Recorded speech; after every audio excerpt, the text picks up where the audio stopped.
Sex! Now that I have your attention, this is the List Critics. I have Tanya and I have Carissa with me. Say hi, guys. Hello!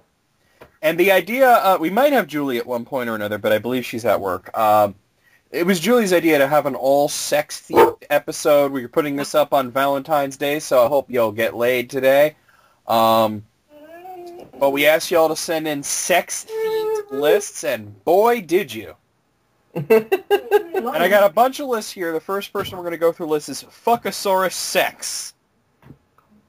That's his name on YouTube, Tanya. Okay. That's a bit, yeah. Fuckosaurus Sex, man. Fuckosaurus Sex. Yeah, and his icon is like a T-Rex with a mustache. Okay.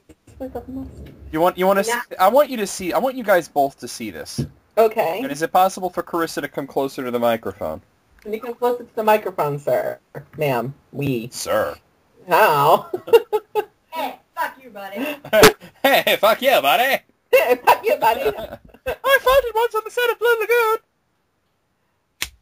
Fuckosaurus Sex. Look at his icon. What? That T-Rex or Fuckosaurus Rex is rocking that mustache, huh? I don't understand the question. There's no question. I do. Okay, anyway. Carissa and Silas understand. That's all that matters. Silas has been banished to the bathroom. Aw, poor guy. Alright, we could use his input. Let's see, where was it? Okay, so Fuckosaurus Sex sent me a bunch of sex theme lists. Here we have from WhatCulture.com, 10 great movies about sex. 10 great movies about sex. So I guess the discussion is going to be like, have we seen these? Are they good? Do they have a good enough amount of sex? So I'll be surprised. I would be seriously surprised if one of them isn't Showgirls. Showgirls? That was really more about whores. It wasn't a very good movie, though. No. But it had enough boob quotient to make it watchable. Boob quotient. All right, number 10 is Love and Other Drugs. Not only have I not seen this, but I've never even heard of it. Carissa? I've heard of it, but I've never seen it. I've never heard of it nor seen it. So. Apparently, Anne Hathaway and Jake Gyllenhaal are in it, and they're just naked a lot. Naked! Anne Hathaway? That's one I don't want to see naked. Really? She's hot. What are you talking about? No, I think Anne Hathaway, she's cute, but she's not hot. Okay, whatever you're smoking, don't pass it in this direction, because I don't want it. I don't want what you're smoking. Okay, number 9 is Election. Okay. Nope. Nope. It says it's full of sexual taboo, teacher-student relationships, extramarital affair relationships, suppressed teenage angst relationships, so it's... I don't know, I never heard of it. Is that the one with Reese Witherspoon in it? It doesn't actually say who's in it. It came out in 1999. If it's the one I'm thinking of, then it was funny. It wasn't really... Yeah. All right, number 8 is Little Children. Now, this doesn't sound like a sexy movie. Oh, boy. No. I've heard of it, though. And I know Kate Winslet is in it. Kate Winslet. I have no clue. I think it's Kate Winslet is with this guy, and she finds out that he was in jail for being a child molester or something. Oh, God. Yeah, and he's trying to, like, have a normal relationship. This may be about sex, but it's not a sexy movie. But then again, this is 10 great movies about sex, and they did, this did win some awards, so... Okay, well, I don't know. there's art. It's not the kind of movie that I would jump to go see, Yeah. Number 7, and now we're a little bit more on track, is Boogie Nights. Oh, I've seen that one. I've seen that a couple of times. It's very it's very funny. It's pretty true to life too. I mean, and you had a lot of naked people in it. Lots of naked people in that one. Nothing to complain about there. No, it was very, very hot. Other than, that fake, prosthetic penis that they... Oh, that was funny, though. I thought it was funny. I laughed when they showed the penis at the end. Oh, God. It was so huge. Honestly, if you have an appendage like that, you better become a porn star because you ain't going to have a normal relationship. No. No, talk about splitting people in half. Hold it down. Oh, my. All right. Number 6 is Lust Caution, which I have not seen, but I've seen scenes from it, if you know what I'm talking about.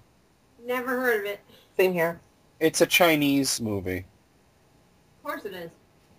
And it's about, I don't know. I just saw some scenes from it, basically the relevant nudie scenes, and that's about it. You dog, you. I know, imagine that. Me looking up nudie scenes, right? Nobody does that. No, nobody. No. Number 5 is Midnight Cowboy. No. How about no? That's an old one, ain't it? Yeah, 1969, Dustin Hoffman. Oh, wow. John Boy. All right, I don't know about that one. Number 4 is The Graduate. I've seen that 3 times. I've never actually seen it. I know about the relevant scene where you're trying to seduce me, but... Do you know where I saw that, actually? Where? I saw that. Believe it or not, I saw that in school. What? Dead serious. My English teacher brought in that movie, didn't tell us what it was, and turned down the lights there, and she said, and it was going to be a free period basically. Puts on the movie, and it's The Graduate. But you're only going to see half of it anyway. Oh yeah, right. But it's it's The Graduate, and I'm like, really? And over the course of the next 3 days or so, we saw the whole movie. Oh, so you went back and wow. Yeah. So I remember many times they just oh, we're gonna watch a movie, and just well, we're gonna watch the first 40 or so minutes of a movie, and that was it, No, we got to see The Graduate in school, and everybody was like, okay. How old were you? Oh, I was what? I think I was 14 or 15, something like that. Okay. Number 3 is The Sessions. I don't know this one. No clue. No clue. Basically, it's about this guy who's a poet who's on a quest to lose his virginity. Quest to lose virginity. Yeah, so then he hires Helen Hunt, who's a sex therapist, to figure out why he can't get laid. It's Twister reversed. Well, then. Okay.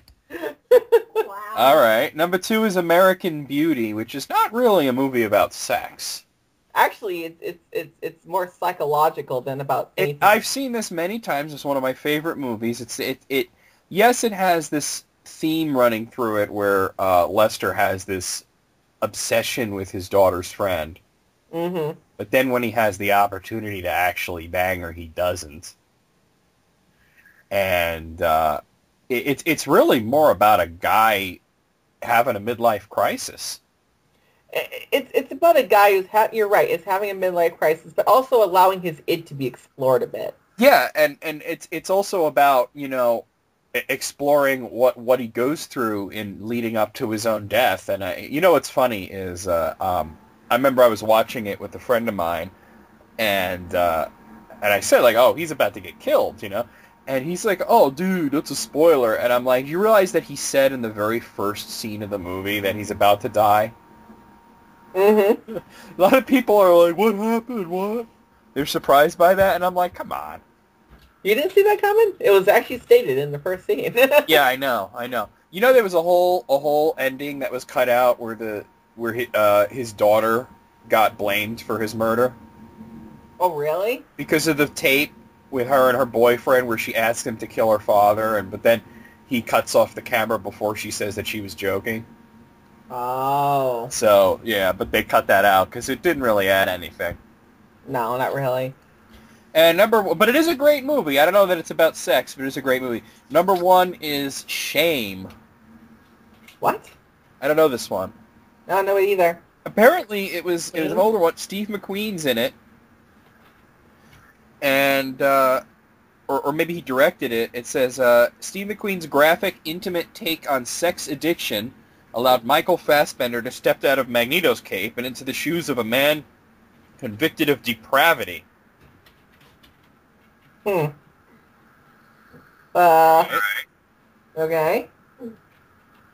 I've never heard of it, so there you go.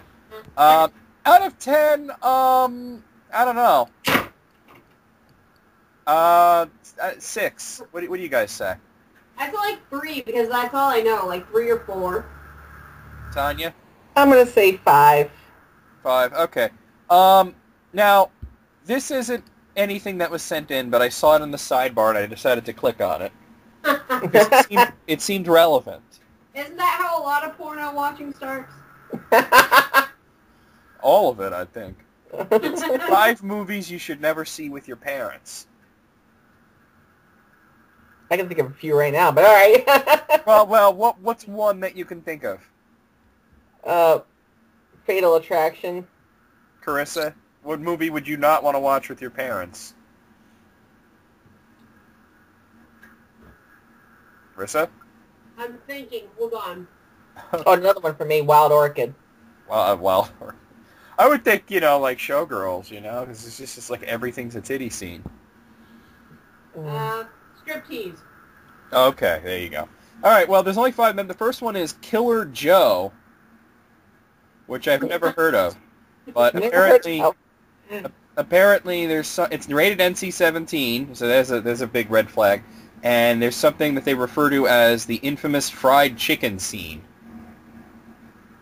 Oh God. That don't sound right.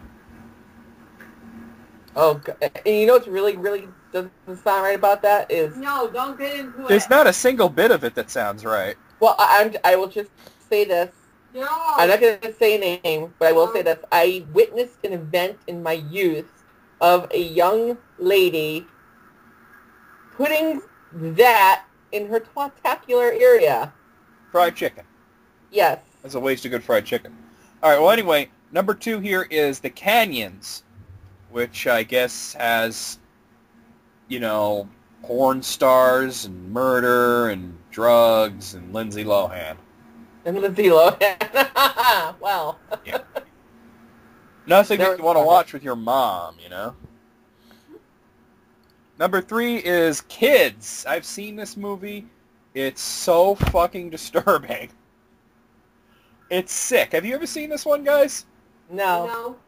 It's basically a movie about these kids, they're teenagers, who just do horrible things for 90 minutes. I mean, it has a plot. The plot is the main guy is trying to have sex with as many virgins as he can. And one of his ex-girlfriends finds out that she has AIDS, and she has to find him and let him know before he goes and spreads it around even more. Oh, Jesus. And it doesn't end well because he winds up fucking Rosario Dawson before the other girl can get to him. Ooh. There you go. Jeez. It was the first movie Rosario Dawson was ever in. It was really brutal. There was also a lot of violence in it, and it was just really shameful display overall. Number 4 is Requiem for a Dream. I've seen that. Okay. Wasn't this more of a drug movie, though, I think? Yeah. It's more of a drug movie. All right, and the last one on here is Natural Born Killers. Oh, I've seen that one too, yep. I haven't seen this, but they get turned on by killing people, right? Yeah. Yeah, that's what I thought. Yeah, you don't want to see that with your parents. Yeah, I think my parents saw that one, but I wasn't around there. Out of 5, I'll give that a 4. What do you guys say? I'm going to say a 3. 3. 3? Okay. All right. Now, here's another one that I just kind of clicked on here. Because it's just the title caught me, and it sounds really funny. 10 impossible porn parodies you won't believe exist. I want to know. I bet you Lord of the Thongs is on there or Lord of something. the Thongs. Yeah. No, what is okay? What is a porn parody that you wouldn't want to exist? Ziria and Mage's Dukasara. No, that would mean we totally made it. I'd want that to exist. Rissa, what's a porn parody? What would you not want to see porn parodied? Oh, actually, my real answer is The Hunger Games. Is Carissa there? I'm here, yes. Oh yeah, you're being very quiet. I would just So for there. me, like, I don't want to see any like superhero porn parodies. I think that's sick. The Avengers. Yeah, I don't want to see like Spider-Man shooting web fluid out of his cock or whatever, Yeah, anything to do with, like, younger generation anime. Oh God. Like, Misty fucks Brock with Pikachu in the middle or something. That's all over. Well, these are more live-action parodies. The first one is The Simpsons. The Simpsons, the Triple X parody. No. And they got these porn stars. They painted them yellow. They dressed up like The Simpsons, and they fuck. No. Yeah. That should not exist. Yeah. It's horrible that it does. Apparently, it's mostly Homer and Marge, but there's also an imaginary part where McBain is a porn star as well. God. Yeah. Yeah. And apparently Mo fucks Cookie Kwan. No. That's a big fat sack of no She's number one on the East Side. Oh, God. God. And they're all painted yellow. Oh, God, tell me. The thing about these porn parodies, some of them are so well made that I honestly think they should make, like, just versions of them without the sex scenes, because, like, I saw a bunch of the Bob's Burgers one without the actual sex in it, and it was actually very funny. That would probably be really cool. Number 9 is Harry Twatter, a Dream Zone parody. Christ. Harry Twatter. Harry Twatter. Yeah. That doesn't surprise me. Apparently, the title actually has to do with the plot, where Ron forces Harry to cast a spell to make all of the girls in Hogwarts' pubic hair grow with unprecedented speed. Because, I mean, if you have magic, why not? But there's no point to that. Well, there's no point to any of this. It's, I don't know. It's so weird. Number 8, Scooby-Doo. A Oh my parody God. of Scooby-Doo. No. Scooby-Doo was already kind of pornographic. I mean, Fred and Daphne always going off to the basement. What do you think they're doing? Shaggy was stoned. That's not true. Oh, come on. Carissa. Not true. I hate to ruin your childhood, but Sykes, man, is that a sandwich? Like, if you found a sandwich in a haunted house, you're going to pick it up and eat the shit? Really? Oh, man. All right. I'm moving on here. Number 7 is An American Werewolf in London Triple X parody. That What? Werewolf sex. hot Wow. sarcasm. You know what's scary is apparently they're not parodying it. They just basically recreate the movie and just add a lot of sex to it.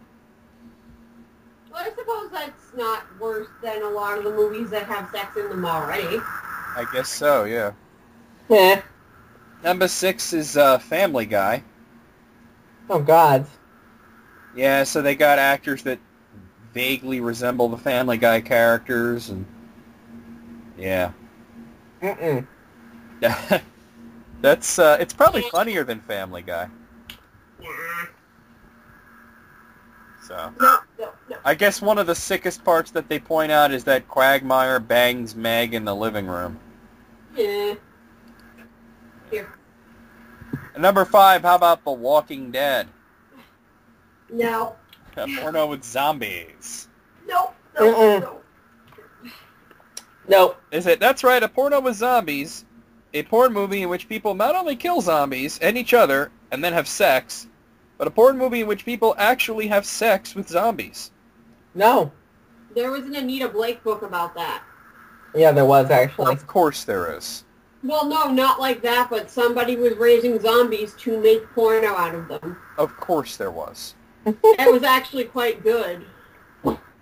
Number 4. Now, I'm almost ashamed to say I've actually seen this one, but Okay. Playmate of the Apes. So basically, you take all the astronauts and replace them with mildly attractive women, and they don't bang the apes, they just bang each other. It's a lesbian porno.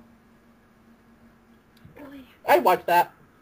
It's really low rent. It's hilariously bad. We figure. And the women are not even that hot, but there you go. Lay down. Lesbians! There's even like a whole musical part where the chicks start rapping. That can't be good. Oh no, it's not. No. Number 3, I've heard of this, but it's so sad that I'm actually looking at the box art and that it actually exists. E3, the extra testicle. Oh my goddess. No. Written and directed by Ron Jeremy. That's pretty fucked. That's not the one that we're thinking of, probably. There's this green-skinned alien guy who has 3 balls who comes down to Earth and bangs lots of chicks. And that's pretty much it. Fun. Yeah. Number 2 is the human sexipede. Oh, Christ. Wow, I can't think of a less sexy idea than that. Right? Good lord. Sexapede, Tanya. No. Yes. Just no. And finally, number 1, it's the Smurfs. Oh, God. But it's actually called This Ain't the Smurfs. But they So all they painted them blue and... But see, the thing with that is that the Smurfs only ever had one chick. They had 2 chicks. No, they only ever had one. There was Smurfette and there was also Sassette. Who? Yeah, a little more obscure. Oh. But there were 2 female Smurfs. It just wasn't popular. But yeah, they painted them up, put them in the little white hats, and they fuck. You know, I wonder about these like the Smurfs and the Simpsons, where they have to paint them different colors, right? Yeah. And you know, in pornos, I mean, they're pretty much. I mean, you're getting close-ups of every part of the body. You know, like I mean, are their dicks and their vaginas painted like blue too? Do they have to paint their assholes blue? That's a question I don't want an answer to. Agree. Mandate forward. Listen to this. There are very few Smurfs in the actual film, likely due to the fact that 99% of them are male, but the small number that appear make it count. Papa Smurf, for example, takes the crown as the creepiest older gentleman in all of porn, when upon meeting the new Smurfette, offers to give her a deep tissue massage. The blue makeup is as off-putting as you'd imagine it to be, and the jokes are even lamer. You've been warned. Don't put this on if you're trying to spice up the mood with your partner. In fact, don't put it on at all, ever. I agree. You should look up, I don't know if you've ever seen it, John, but there is a small video that's been running around for years called Papa Smurf, Can I Lick Your Ass? It's called Papa Smurf, Can I Lick Your Ass? Yeah, just look it up like that. Hold on. I'm going to get put on a watch list for this, but Papa Smurf, Can I Lick Your Ass? Oh, God. Oh, here it is! Smurfs, the lost episode. Papa Smurf, Can I Lick Your Ass? Let's see.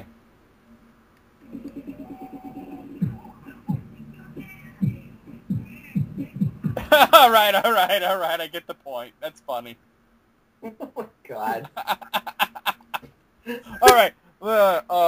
Here's another one I just clicked on because I'm finding all these great things. 9 movies with way too much gratuitous nudity. Okay. We like nudity. I like nudity. So these are basically 9 movies with lots of like titties and butts and cocks and shit. Okay. I could do without the cocks, but okay. Well, there's a large demographic that likes that. Yes. We're not in it, but Yeah. Number 9, Walk Hard, the Dewey Cox story. God. Okay. Oh, hold on a second. That's my sister. What does she want at this time? Hold on. Ah, your sister. Ah, Hello.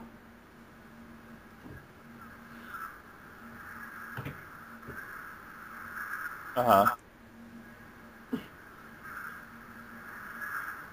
Uh-huh.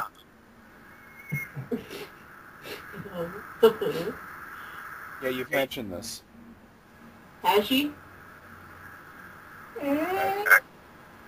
You sure? Okay. All right. Well, we'll talk about this some other time, Kristen. I'm actually recording a podcast right now, so I can't really stay on the phone very long. Sure you can. All right, that's fine. Okay. All right, bye. Jesus Christ. All right.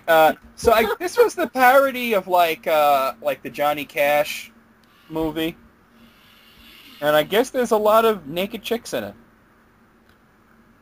So What there is you it? go. There's also an unbearingly long, self-indulgent director's cut, Hot. which has a Wow. lot of titties in. Are you guys like even listening at this point? Yeah, I'm trying to keep the dog from being a thing. No, leave him alone. He's fine. Okay. Okay, number 8 is what? What? What? What? No, I'm asking what? No, that's the name of the movie. It's called What? It's a Roman Polanski movie from 1973, which is an improvised comedy, which has a lot of gratuitous sex and nudity. It's called what? Yeah. No, but the question mark. It's not what. It's what? What? Exactly. Okay. The film chronicles the Alice in Wonderland-like journey of a young American girl, Nancy, who takes shelter in an Italian villa after escaping from a would-be rapist. The inhabitants of the villa are wacky, sex-crazed characters who menace and taunt Nancy during her stay. She spends most of the movie topless or in various states of undress. Huh. Interesting. She wakes up at one point to a guy going down on her. Just randomly? Yeah. Is that a thing that happens I'm not aware of? Sometimes when you get drunk. Yeah, there you go. All right, number 7 is The Master. The Master. The Master. The Master of... Puppets. Yeah, of what? Of Bader. Master Bader. Apparently, this is about L. Ron Hubbard. And he had a disciple who is this guy, Freddie Quell, who they describe as a degenerate drunk. So, there's a lot of, like, naked chicks in it. I don't know. It doesn't sound very good. Is the Dark Lord a part of that? And coming from that planet there? Number 6 is Barbarella. Barbarella. I remember that movie. I didn't know that had too much titties. I didn't think it had enough. I thought it. I can honestly say I thought it didn't have enough either. Like honestly, it was like you're waiting for them to take their clothes off. It takes a while. Number 5, Piranha 3D.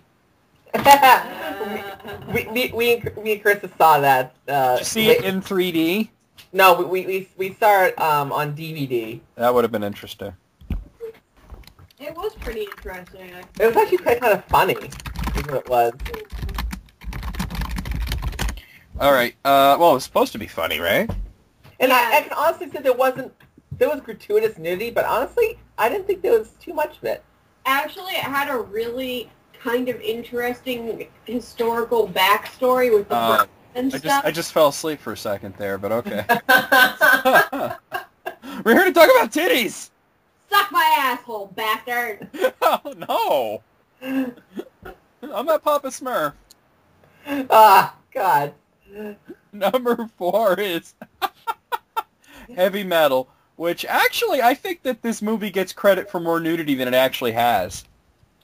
Couldn't tell you. I've never seen it. Well, I've seen it, and there's a couple of titty scenes, but not anything too over the top. The only thing I know about heavy metal is what I learned from South Park. That was a very accurate spoof, though. Yeah. I don't go over there. Number 3, here's a classic of softcore porno, Flesh Gordon. Flesh Gordon. I've actually seen this. They go to a planet called Porno. That's so subtle. And the planet looks like a tit. That's cool. Like it has a nipple and everything. It has a nipple. Yeah. Uh-huh. Yeah, Flesh Gordon. My brain just faltered. You know what's funny, guys, is I think Flesh Gordon might have had a higher budget than Flash Gordon. Oh, goddess. Yeah. Number 2, Harold and Kumar escape from Guantanamo Bay. I think you saw that, didn't you? Talking mostly about the bottomless party scene.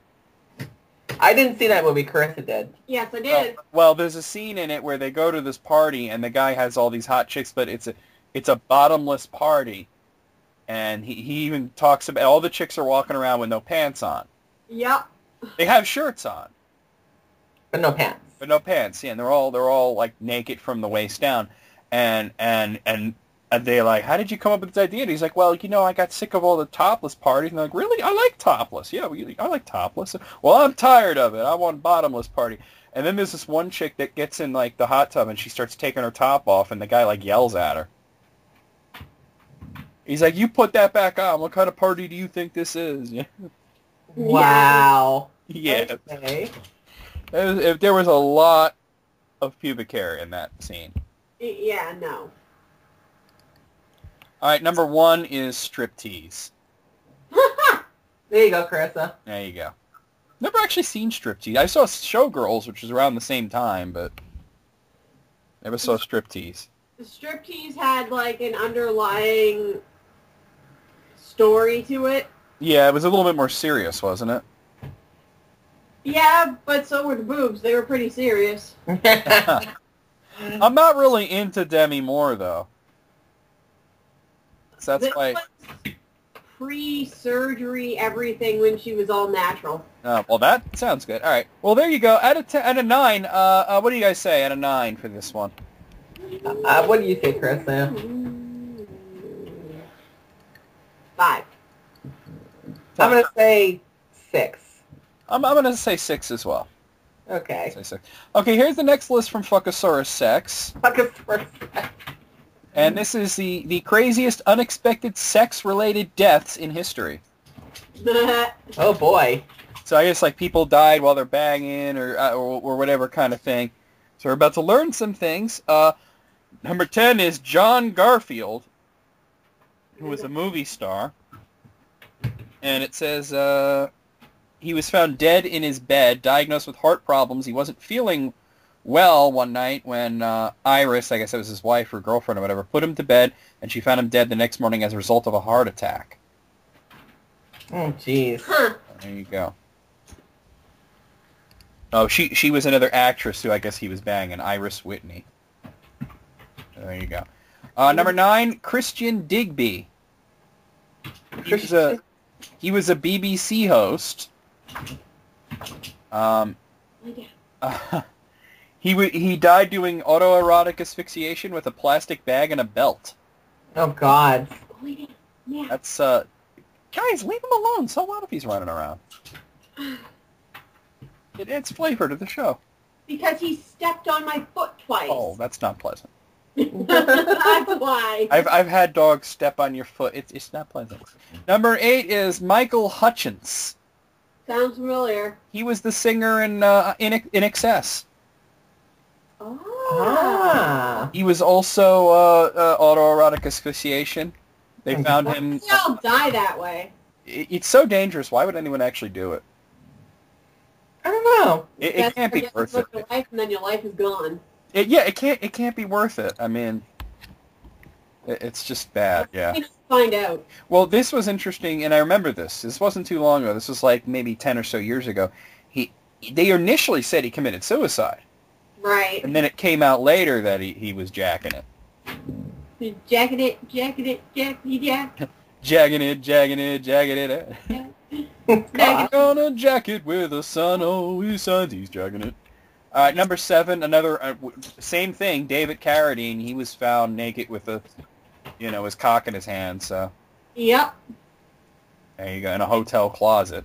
That kills me because I love David Carradine as an actor too. And he's another one that he was a sick one though. He's another one that they said initially was suicide, and then it came out like the next day. Yeah. Did they really find him in women's clothes? He was naked. Okay. He wore no clothes. It was in Bangkok though. That's Bangkok. Number 6, Bob Crane. Bob Crane. Let's see. He was found bludgeoned to death by a tripod in a Scottsdale, Arizona condo. Wow. And apparently that what was discovered when they found his body was a stash of personal sex pictures and videos that the internet would covet. Several pages and a few carefully cataloged videos were removed. The theory is that he slept with the wrong woman and was whacked, and not in the fun way. Wow. Oof. Number 5, Errol Flynn. That name does sound familiar to me. He's a big-time actor in like the 30s and 40s and 50s. And I think he died in the shower. He was with some young girl, and there's a debate. It says right here there's a debate as to whether he actually died during sex. Wow. Oh, God. Well, Errol Flynn was such a whore that that's where the expression "in like Flynn" comes from. Huh. Is that where it comes from? Like in like a vagina. In like Flynn. Yeah. Okay. Number 4, Nelson Rockefeller. Oh, I know. Well, I know who that is. Yeah. Yeah. He was vice president. And he died after giving some dictation to an aide, Megan Archak. Had a fatal heart attack after they banged. So there you go. What's messed up is he might have lived, but the girl was so anxious about the circumstances that she took a long time to call an ambulance. Aw. Yeah. It's a shame. There you go. Number 3, Attila the Hun. Attila the Hun. Yeah. He had 7 wives. He had to take care of a lot. 7 wives and 7 sex. Apparently one of his wives, who was kind of sick of all the, tiresome daily rapings, punched him in the face hard enough to make him bleed to death. Oh, wow. Shit. Yeah. Well, fuck. Number 2 is Felix Faure. He was the president of France. And he went down while getting his twig and berries harvested. He had a stroke during a blowjob Wow. with a young office assistant. Isn't that always the way? Wait, you want? Okay, now here's the really bad part, though. The woman in the young lady that they described was so frightened by what happened that she got lockjaw and had to be removed from the president's member via crowbar and surgery. Oh my goddess. I can't conceive of anything more embarrassing or mortifying than that. Being surgically removed from some dead guy's cock. Yeah. Honestly, that's about as bad as it gets, I think. I think that's literally, that must be the lowest point in anybody's life right there.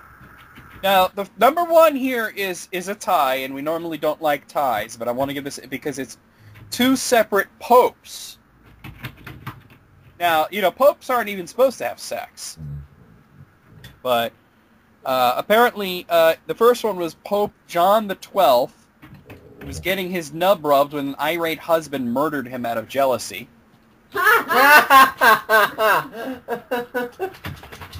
That was in the 1st century. That's hilarious. And way forward in the 15th century, Paul II allegedly died while being sodomized by a page boy. He was sodomized? Well, maybe he was a bottom. I think my brain just folded in on itself. It folded. All right, out of 11, because that's how many. I got to give this a full 11. This was very interesting and very amusing. Agree. I agree. Okay. All right, let's see what else Fuckosaurus Sex has for me. Here is, okay. All right, guys, don't send me lists on Wikipedia, okay? Because it's not like ordered. It's just like a list of things. You know what I mean? So I'm going to skip this next one. What else we got here? Here's one from Ranker.com. Although, let me see. How many are on this? Jesus.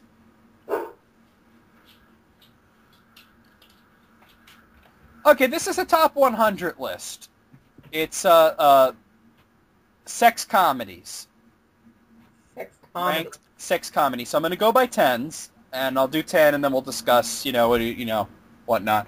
But these are, comedies that have something to do with sex, All right, so number 100, I Think I Love My Wife. Number 99, Zapped. Number 98, The 7-Year Itch. Number 97, Def Jam's How to Be a Player. Number 96, Myra Breckenridge. Number 95, Dr. Detroit. Number 94, Get Out Your Handkerchiefs. Number 93, Trick. Number 92, Seeing Other People. And number 91, Smiles of a Summer Night. I haven't seen a single one of these. I saw the 7-Year Itch. That's about it. None of the above. The 7-Year Bitch. All right, I'll just move on then. Keep going. Wasn't that with Marilyn Monroe, Tanya? Yep. All right, I'm moving on. Number 90, The Rachel Papers. Number 89, Blame It on Rio. Number 88, Carry On Loving. Number 87, Going Places. Number 86, Technolust. Number 85, The O in Ohio. Number 84, Carry On Emmanuel. Number 83, Montenegro. Number 82, Carry On Columbus. Number 81, That Obscure Object of Desire. Don't know any of them. None of the above. Isn't Carry On Emmanuel basically just like a porno? I have no idea. Jeez. and you owe me a Pepsi. There you go. Number 80, That Old Feeling. Number 79, Young Doctors in Love. Number 78, Private School. Number 77, Choke. Number 76, Carry On Girls. Number 75, Candy. Number 74, Sex and the City 2. Number 73, Investigating Sex. Number 72, Fired Up. And number 71, American Pie Presents Bandcamp. I still haven't seen any of these. I saw the Bandcamp one. Bandcamp. Okay. Did they have the flute and the vagina thing in that? You'll just have to find out. I'm not going to see it, so you might as well just tell me if they do that or not. No, it was other stuff. No. When you said choke, I thought you said chode. Maybe it should be chode. All right, moving on then. Number 70, Couples Retreat. Number 69, What's New Pussycat. Number 68, Boccaccio 70. Number 67, Carry On Behind. Number 66, Booty Call. Number 65, Deuce Bigalow, European Gigolo. Number 64, The Man Who Loved Women. Number 63, What Planet Are You From? Number 62, Sorority Boys. And number 61, Roger Dodger. Finally, I've seen one of these. I've seen Booty Call. Let's see. I've seen Booty Call, Sorority Boys, and Deuce Bigalow, European Gigolo. I've seen scenes from Deuce Bigalow. Deuce Bigalow was funny. It was funny. Sorority Boy. I actually enjoyed that movie, Sorority Boys. Oh, there you go. And I don't know why, because it's stupid. Well, a lot of comedies are stupid, but they're funny stupid, so... Yeah. It was stupid, but it was funny, Okay. And Booty Call, I think we've all seen that one. Yeah, Booty Call. That was pretty good, actually. It was pretty good. Number 60, Extreme Movie. Number 59, A Midsummer Night's Sex Comedy. Yes, Silas agrees. Number 58, Alfie. Number 57, Carry On Henry. Number 56, Youth in Revolt. Number 55, Woo. Number 54, Tadpole. Number 53, Zach and Miri Make a Porno. Number 52, Carry On Camping. Number 51, Sex and Death 101. It should be wee and woo, not just woo. Nope. That's with LL Cool J. So, I'm seeing a lot of these titles that are Carry On Blank. Are these like a series of movies? I don't know. I've never heard of them. Seems like it. Huh. Never heard of them, but seems like it if they're doing that. Maybe like Tyler Perry, da-da-da-da-da, you know? Anyway, let's move on. Number 50, Exit to Eden. Number 49, Bachelor Party. Number 48, Orgasmo. Number 47, Slackers. Number 46, American Pie Presents The Book of Love. Number 45, Flirting with Disaster. Number 44, Class. Number 43, Losing It. Number 42, Deuce Bigalow, Male Gigolo. And number 41, Victor Victoria. I saw Orgasmo once. I've seen parts of it. I've never actually seen the whole thing. I saw Deuce Bigalow too, yeah. And then I've seen Exit to Eden, which was done way wrong in comparison to the book. Well, I was actually going to bring up Exit to Eden as the least sexy sex comedy ever. It was more fun. It wasn't done correctly. There's nothing I want to see less than Rosie O'Donnell in leather. Yeah. It was done incorrectly, though, the way they translated it from book to movie. I didn't even know it was a book, to be honest with you. Yeah, it was a book written by Anne Rice. Oh, my God. Okay, so, Actually quite good, but Carissa, could we get you a little closer to the microphone? You're a little low on the volume. Yeah, how's that? That's better. Okay. All right, moving on then. Number 40 is A Dirty Shame. Number 39, Revenge of the Nerds 2, Nerds in Paradise. Number 38, Two Can Play That Game. Number 37, Get Over It. Number 36, Mighty Aphrodite. Number 35, Night Shift. Number 34, Shampoo. Number 33, Sex Drive. Number 32, Good Luck Chuck. Number 31, 40 Days and 40 Nights. I saw Good Luck Chuck. I don't know. That Dane Cook was in that, so nope. I did see that with a couple of friends. Nope. And I didn't like it. I thought it was stupid. None of the above. And I think it's I've seen 40 Days and 40 Nights. The guy decided to give up sex for Lent. Ah. And he had to have no kind of sexual... He couldn't even jerk off for 40 days. But then he meets this girl. She's really cute, and it was a whole thing. I'll have to look into that now. Pretty funny movie. I would recommend that one. That might be a watch later on. Okay. Okay, moving on here. Number 30, A Thin Line Between Love and Hate. Number 29, Euro Trip. Number 28, Alfie, which I think... Wasn't Alfie already on this? Number 27, 10. Number 26, Not Another Teen Movie. Number 25, American Wedding. Number 24, Porky's. Number 23, National Lampoon's Van Wilder. Number 22, Y Tu Mama Tambien. Number 21, She Hate Me. Now we're getting to the point where I think we've seen most of them. Yeah, I saw most of those, especially Euro Trip. Euro Trip was awesome. Love Euro. Awesome movie. Okay, I guess Alfie was on here twice, but I guess one's a remake of the other. Oh, okay. So I think the one that's at number 28 is the remake, and the other one was the original. Yeah, most of those I know. It's like pretty I cool. mean, Porky's is a classic. Van Wilder was great. Yeah. Van Wilder. Yeah. All right, let's move on. Number 20, The Sweetest Thing. Number 19, I Now Pronounce You Chuck and Larry. Yes. Number 18, Deconstructing Harry. Number 17, Can't Buy Me Love. Number 16, Boomerang. Number 15, The Girl Next Door. Number 14, American Pie 2. Number 13, Chasing Amy. Number 12, Road Trip. And number 11, Revenge of the Nerds. Stifler's mom. Stifler's mom. Stifler's mom. That's all I can say. Just Stifler's mom. And then he finally gets to learn her name. I don't have much to say about this grouping, though. Actually, I knew far less in that list than I did the previous. Yes. Yeah.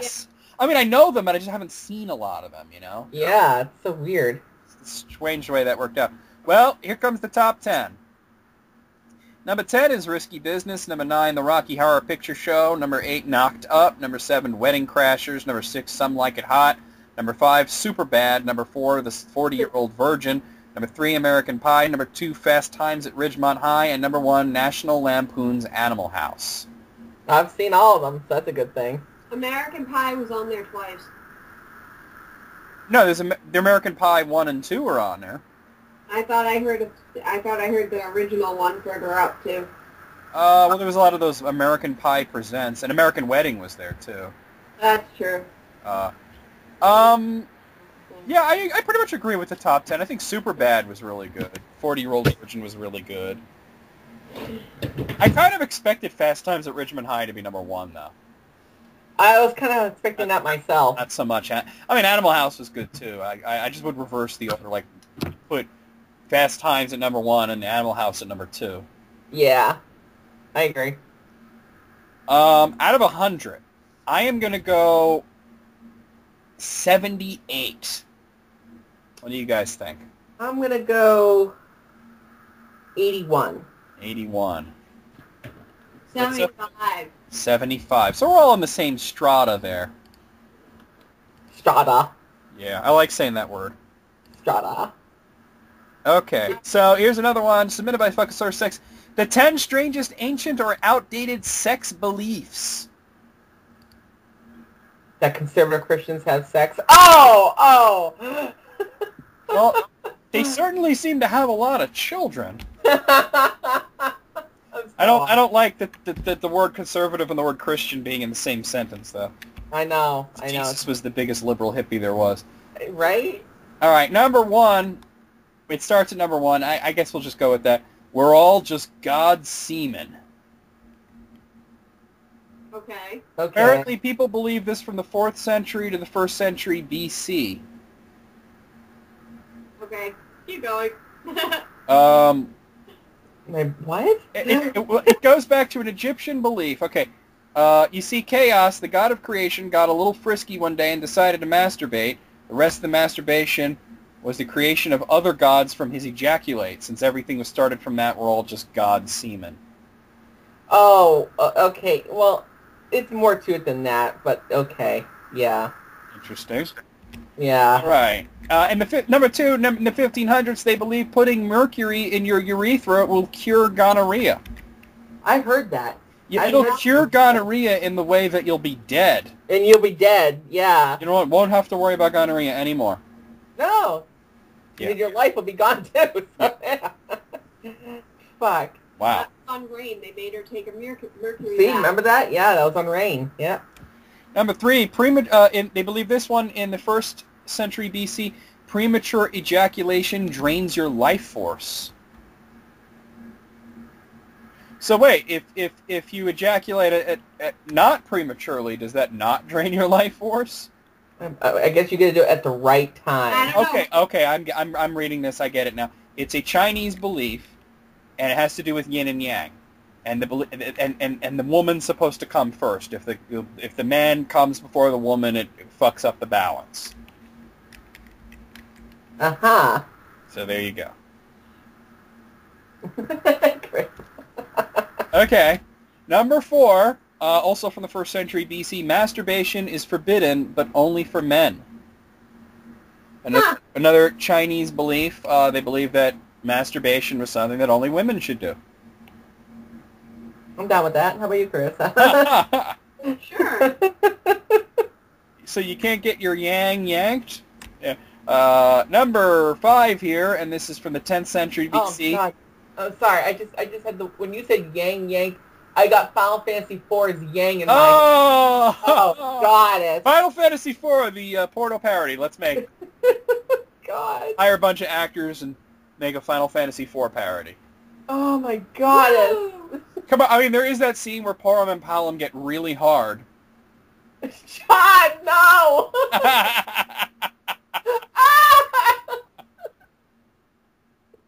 Oh, God. All right. Number 5, in the 10th century BC, they believed in Mesopotamia that having sex with strangers made you fertile. And they believed that you had to go to the Temple of Ishtar at least once in your life, usually right after marriage, and women were required to sit in the temple until a stranger came and threw a piece of silver in their lap and declared, "I invite you in the name of Mylida," and then they'd fuck. Huh. So Because it increases their fertility. So this was meant to represent Ishtar's relationship with Dumazid, and dude, Sumerian stuff is so just about people fucking. Sumerian culture equals let's fuck. Pretty much. Number 6, and this isn't from the 14th century. You can use beaver testicles as contraception. How about no for you? Yeah. That's something, right? Yeah.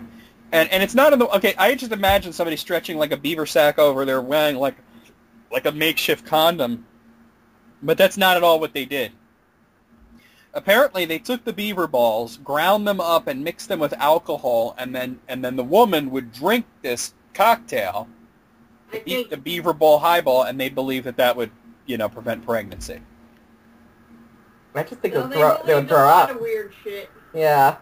That's fair. I don't know that worked, but probably not. Number 7, in the 1st century BC, and there's a lot of these from the 1st century BC, the penis god will cure your shame. This is a Roman belief, and there was a penis temple. The god of the temple was Mutinus Tutinus, and he's notable because he possessed no face or body. He was literally just a cock with balls. Yeah. Depictions of the penis with boulder-sized balls adorn the stones and walls of the temple in its heyday.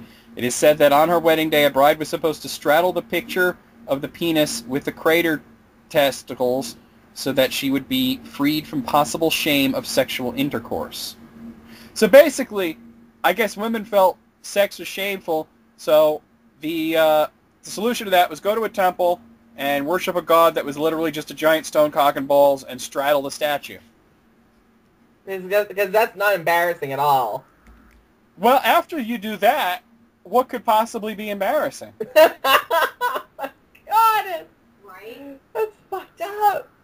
Number 8, and this one goes a long period in the 1st century AD. In medieval Europe, sex was forbidden in a Christian sense under the following conditions. You're not allowed to have sex when your wife is menstruating, pregnant, or nursing during Lent, Advent, Whitsun week, or Easter week, on feast days, fast days, Sunday, Wednesday, Friday, and Saturday, during daylight, if you're naked, if you're in church, or unless you're trying to procreate. Other than that, though, go for it. So, what? That gives you, 2 hours during the week? Something like that? Gotta get it done quick. Holy shit. Holy crap. Number 9, the penis parade. First century BC, there's a shock. The ancient Greeks didn't particularly care for their women too much. They were allowed to beat them for the refusal of a blowjob, among a number of other things, and were convinced that women were envious of their prized penises. You see, the Greeks really loved the penis and the power they associated with it. Some took this love so far that they would parade in the streets every year with large representations of penises, emphasis being on the bigger the better, being carried around in the name of Dionysus, the god of wine and ecstasy. Yep. Well then. That's kind of gay. That might be the first gay pride parade. I was just going to say that, too. Wow. And finally, number 10, cheating helps you understand the universe. What? This it's a Hindu belief from the 1st century. The Tantric school of Hindu philosophy formed sometime between the 1st and 6th century, right around the time the Kama Sutra was being written. Part of this philosophical system is the idea that sex could be used as a means of spiritual enlightenment. Some of the more strict followers of the system of thought took it a step further and actively broke sexual taboos such as extramarital sex to master human nature and achieve greater understanding. You know, I have a feeling some like Hindu monk is getting it on with some way younger chick and his wife catches him and he tries, "Oh no, honey, I was just trying to understand the universe." Yep.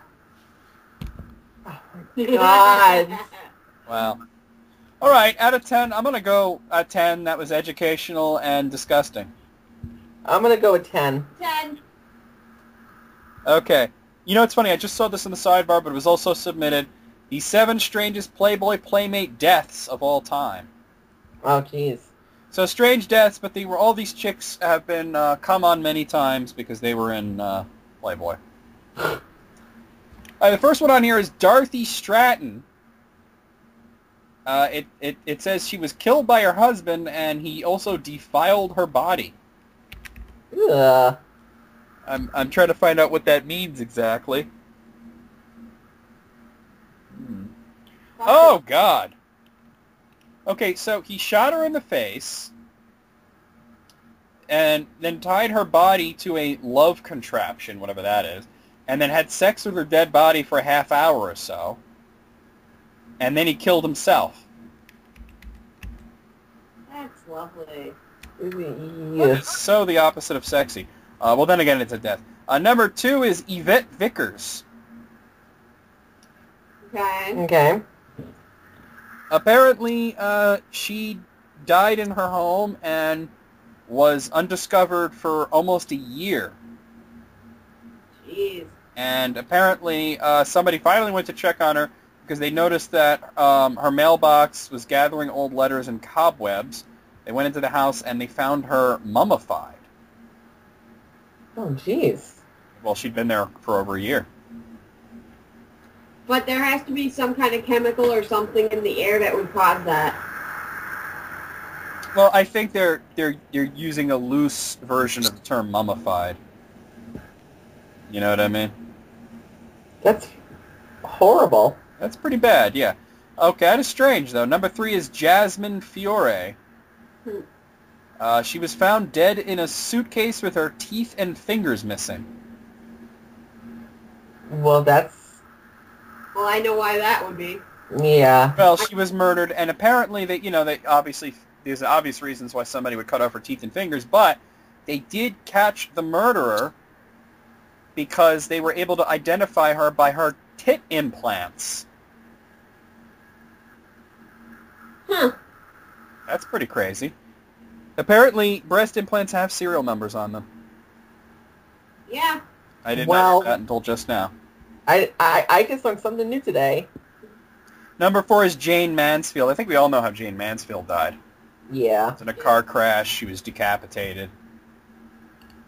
Number 5, Star Stowe. She was also murdered. She was found half naked, dead, strangled in bushes.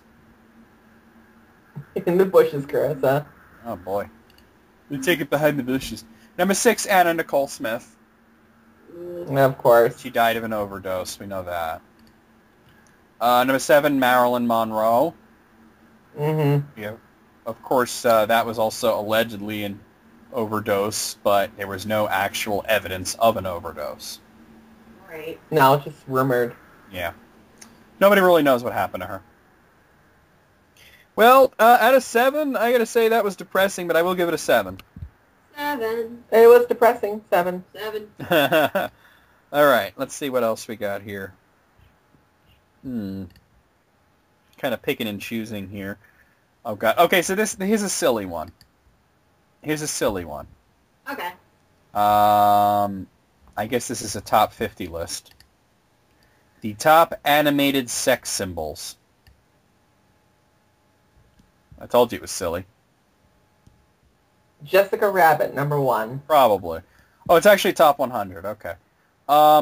So these are cartoon or comic book or like anything animated chicks who somebody has jerked off to at one point or another. Oh, God. And I'm just going to go by tens, and this is going to be really, really Funny. disturbing. But yeah, funny disturbing, though, not just disturbing like that last one. All right, and I guess a lot of these are from anime because I see a lot of Japanese names in here. Yes. All right, going to my 10. Number 100, Mihoshi Kurumitsu. Number 99, The Scarlet Witch. Number 98, Demona. Number 97, Zatanna. Number 96, Elisa Maza. Number 95, Naru Narasegawa. Number 94, Power Girl. Number 93, Asuka Langley Soryu. Number 92, Gem. And number 91, Cinderella. How could you jerk off to Cinderella? Gem? Well, she's totally out. Is it outrageous? I always fuck that part up. Totally outrageous. Truly outrageous. I always fuck it up. Demona, was that from Gargoyles? Demona was from Gargoyles. Yes. So Lisa Mazda. Yes. Demona. Honestly, the most disturbing one on here is Cinderella. Agree. Agreed. How did you get off to Cinderella? She's on her hands and knees, baby, you know? Oh, yeah.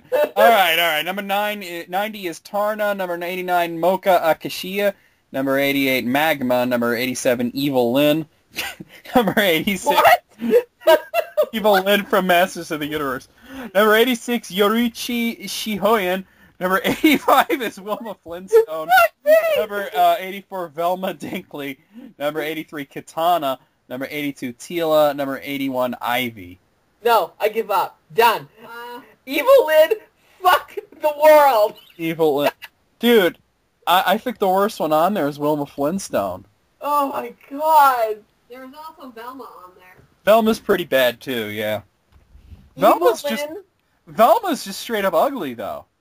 Yeah. Velma? Velma's just... How is Velma a sex symbol? Alright, I'm moving on. Oh my god. It's getting way worse here, but... It's getting worse. Number 80 is Fifi LaFume. Oh god. I'll get to that in a minute, but let me say the rest of these. Number 79, Namorita. Number 78, Sailor Moon. Number 77, Foxy Love. Number 76, Cortana. Number 75, Betty Rubble. Number 74, Erin Esurance. Number 73, Gwen Stacy. Number 72, Sif. Number 71, Sarah Bellum. Okay, by far the worst one here, Fifi LaFume.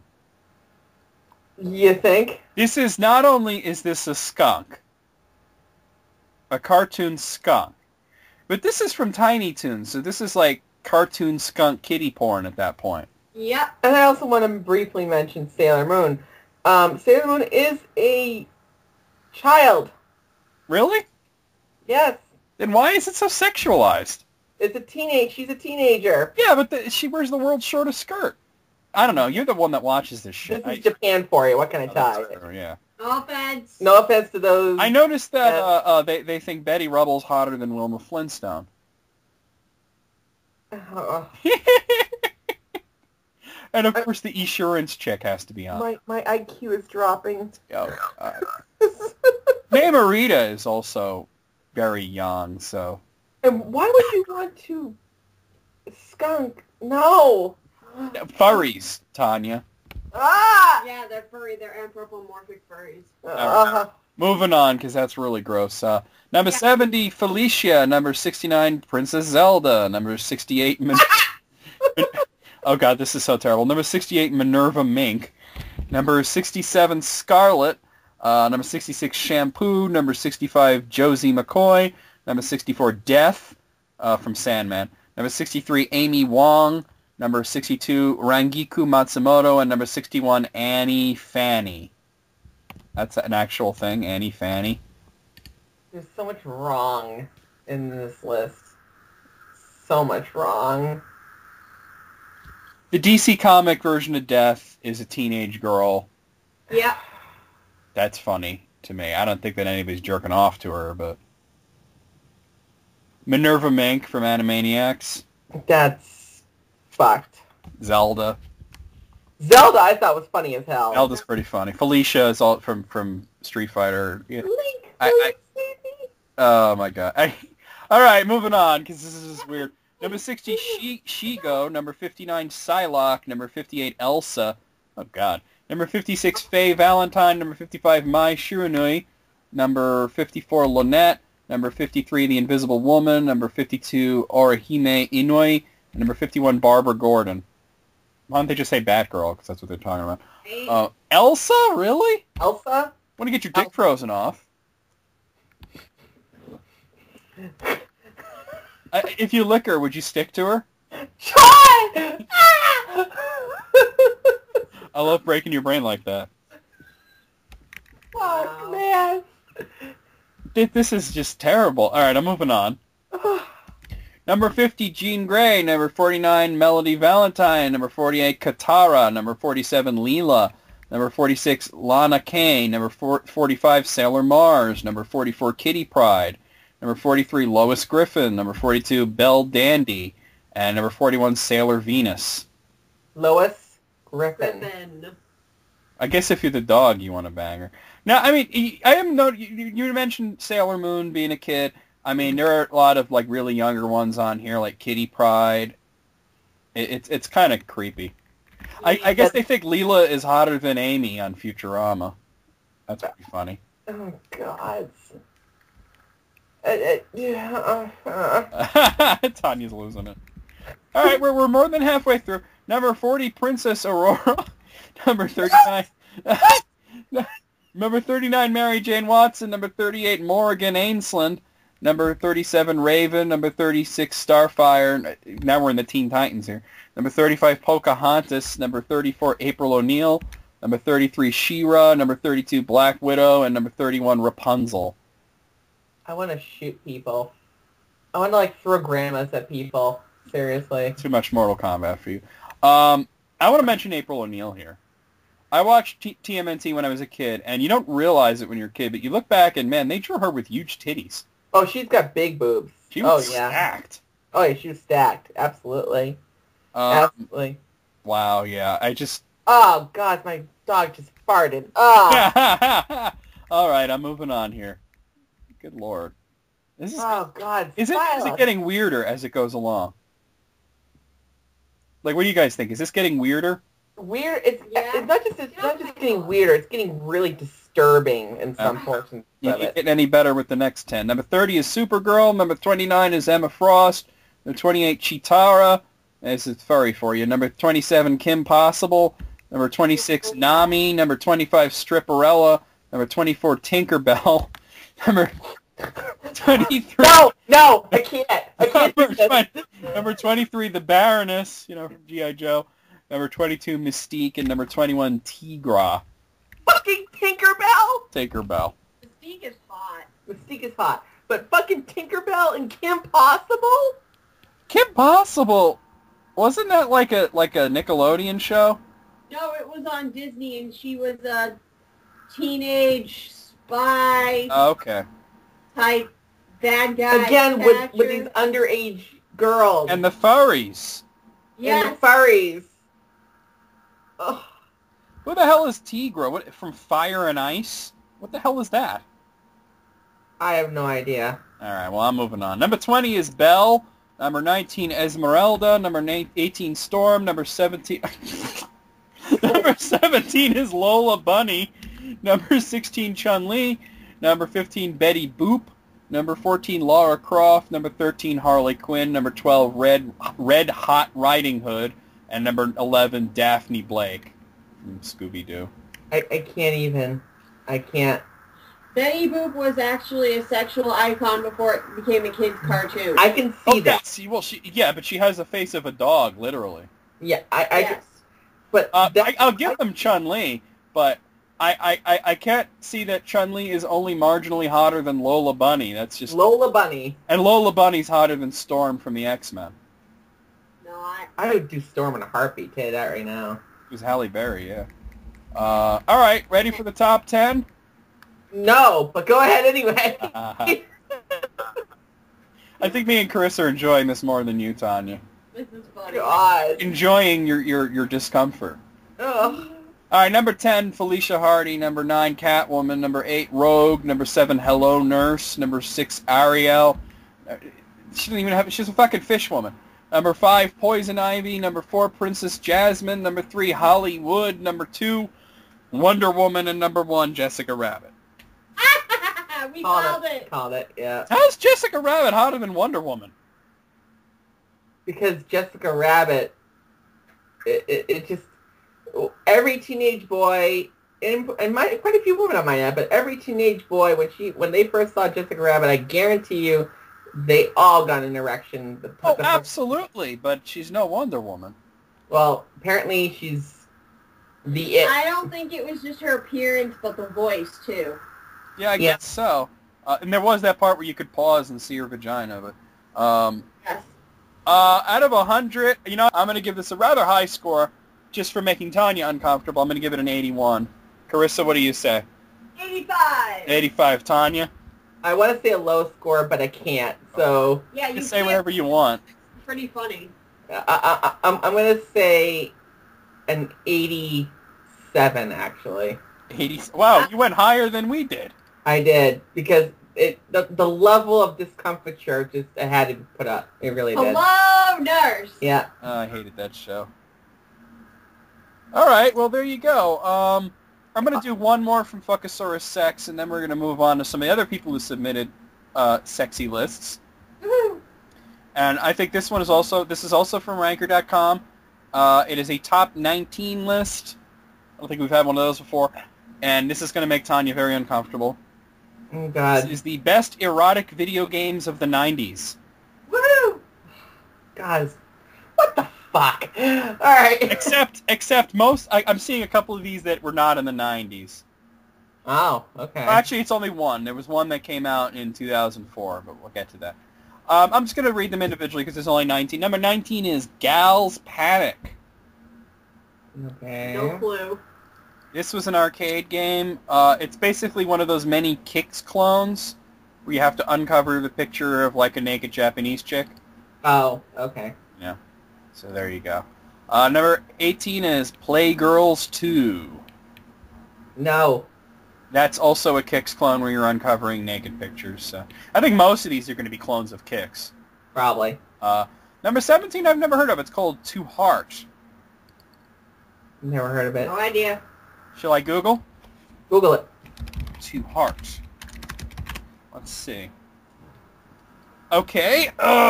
Apparently it's a band, a South Korean band, but they were formed in 2014, so that can't be it. So I can't find shit because everything on Google is about the band, and there's also an anime, To Heart. Oh. All right, number 16 is Divine Ceiling.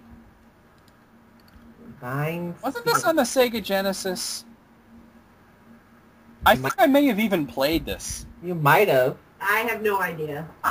Oh my god, I think I did a video on Divine Ceiling. Hold on one second.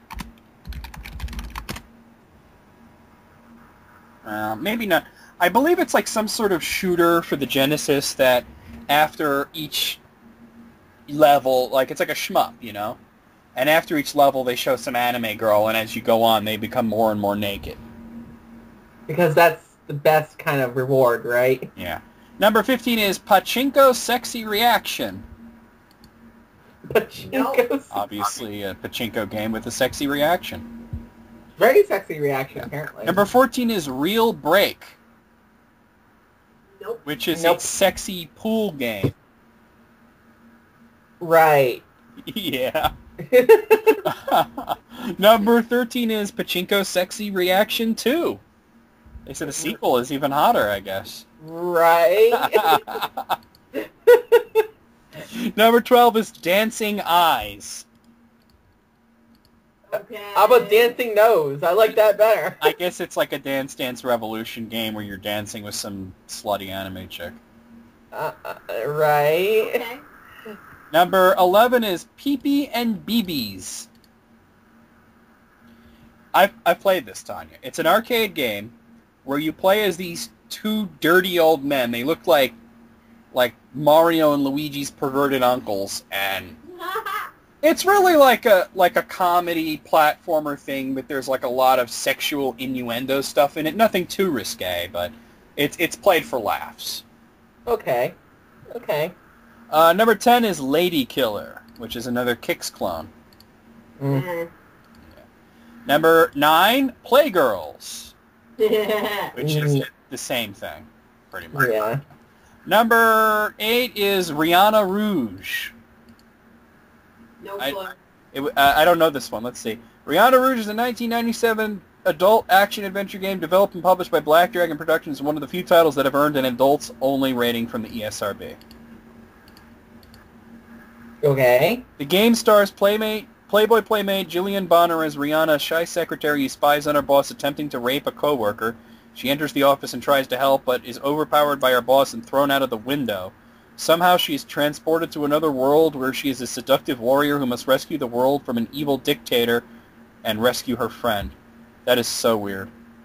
That's probably one of the weirdest plot synopses I've ever heard in my life. It's very strange. Number 7 is Party Time, which is another Kicks clone, so there you go. Yeah. Number 6 is Strip Fighter 2. There wasn't actually a Street Fighter 1, but they wanted a spoof. I played this. It's on the TurboGrafx. It's insanely bad. I played that too, you know. Isn't it terrible? It's so bad. It controls like you're trying to, like, fuck a elephant on top of a mountain or something. While you're on the moon. Sure. A mountain on the moon. Yeah. Number 5 is Peekaboo Poker. I don't think I need to describe that one. Oh, God. Nope. I love the box art, by the way, because they have ridiculously cartoony men gawking at realistic women. Uh. Yeah. Number 4 is The Guy Game. This actually came out in 2004, so it really doesn't belong on the list. But I'm glad that we talked about this. The Guy Game actually was banned. Did you guys know that? No, I didn't know that. Well, it basically was like sort of like a Girls Gone Wild type of thing where you play stupid mini games and maybe you see some chick with her top off, you know? And they found out that one of the girls that was in the videos was not quite 18. Oh, yeah. So... Oh, I think I do remember that now, actually. So they had a whole bunch of legal problems with the Guy Game. Yes. Number 3 is Hot Slots. That's slots with an O. Slots. Number 2 is Bubble Bath Babes. Hot. It's one of the rarest and most valuable NES games. It's basically an upside-down Tetris with naked chicks. Oh, baby, oh, baby, oh, baby. Give me your bubbles, oh, baby. I think it's an actual quote. And finally, number 1 is Miss World 96 Nude. Miss World 96. It's a Kicks clone. So, yeah. Out of 19, what do you guys think? I don't know many of them at all, so... Well, we're mostly basing this just on the titles here, I think.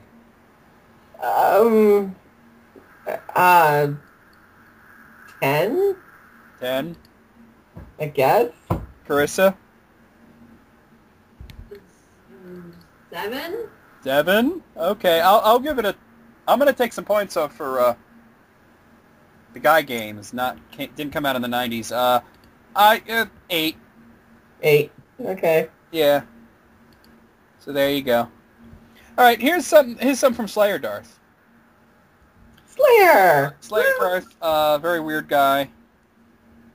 But here is from therichest.com, 10 great womanizers throughout history. Ah. Okay. Okay, so they're not numbered. Okay, so the first one is Casanova. Yeah. Well, Casanova was so much of a poonhound that his name became synonymous with poonhound. Yep. There you go. Next on the list is Scott Baio. That's a big leap from Casanova. Yep. Scott Baio. Scott Baio from Happy Days and Charles in Charge apparently has banged over 1,000 women. Really? Yes, he did. He has been with a galaxy of Hollywood celebrities, including Pamela Anderson, Heather Locklear, and Denise Richards. Yes, ma'am. Dude. He was banned from the Playboy Mansion for sleeping with too many playmates. That's probably the best way to get banned from anything. Best way to get an STD. Well, that's true, too. So, wow, huh? Scott Baio. Next on the list is Lord Byron. Lord Byron. Well, basically, Lord Byron would hang out with his best buddy there, Percy Shelley, and Percy Shelley's wife, Mary Shelley, and they would just be dirty, dirty hippies. Mary Shelley. Lord Byron is sometimes called the first celebrity. The first celebrity. Yeah. And he was a poet, so that just goes to show you how far we... Oh, yeah. Okay.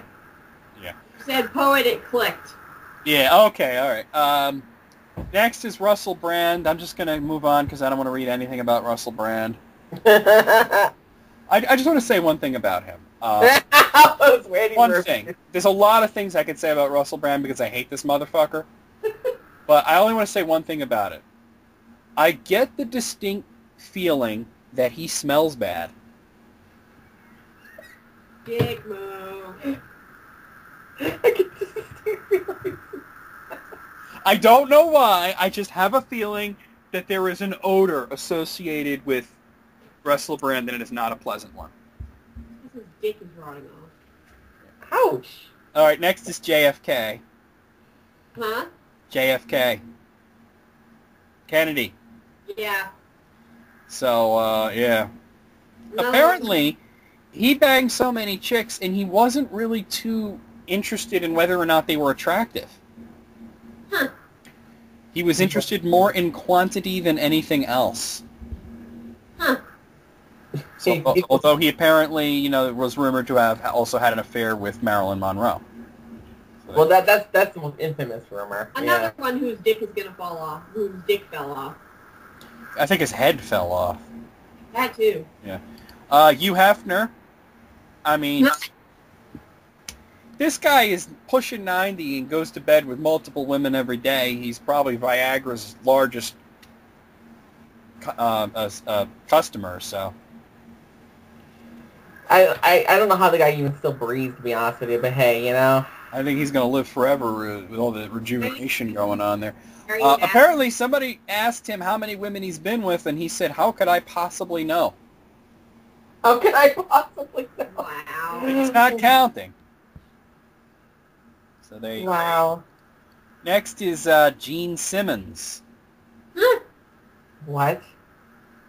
He claims to have photographic evidence of every woman he's ever slept with and marks the final number at around 4,600.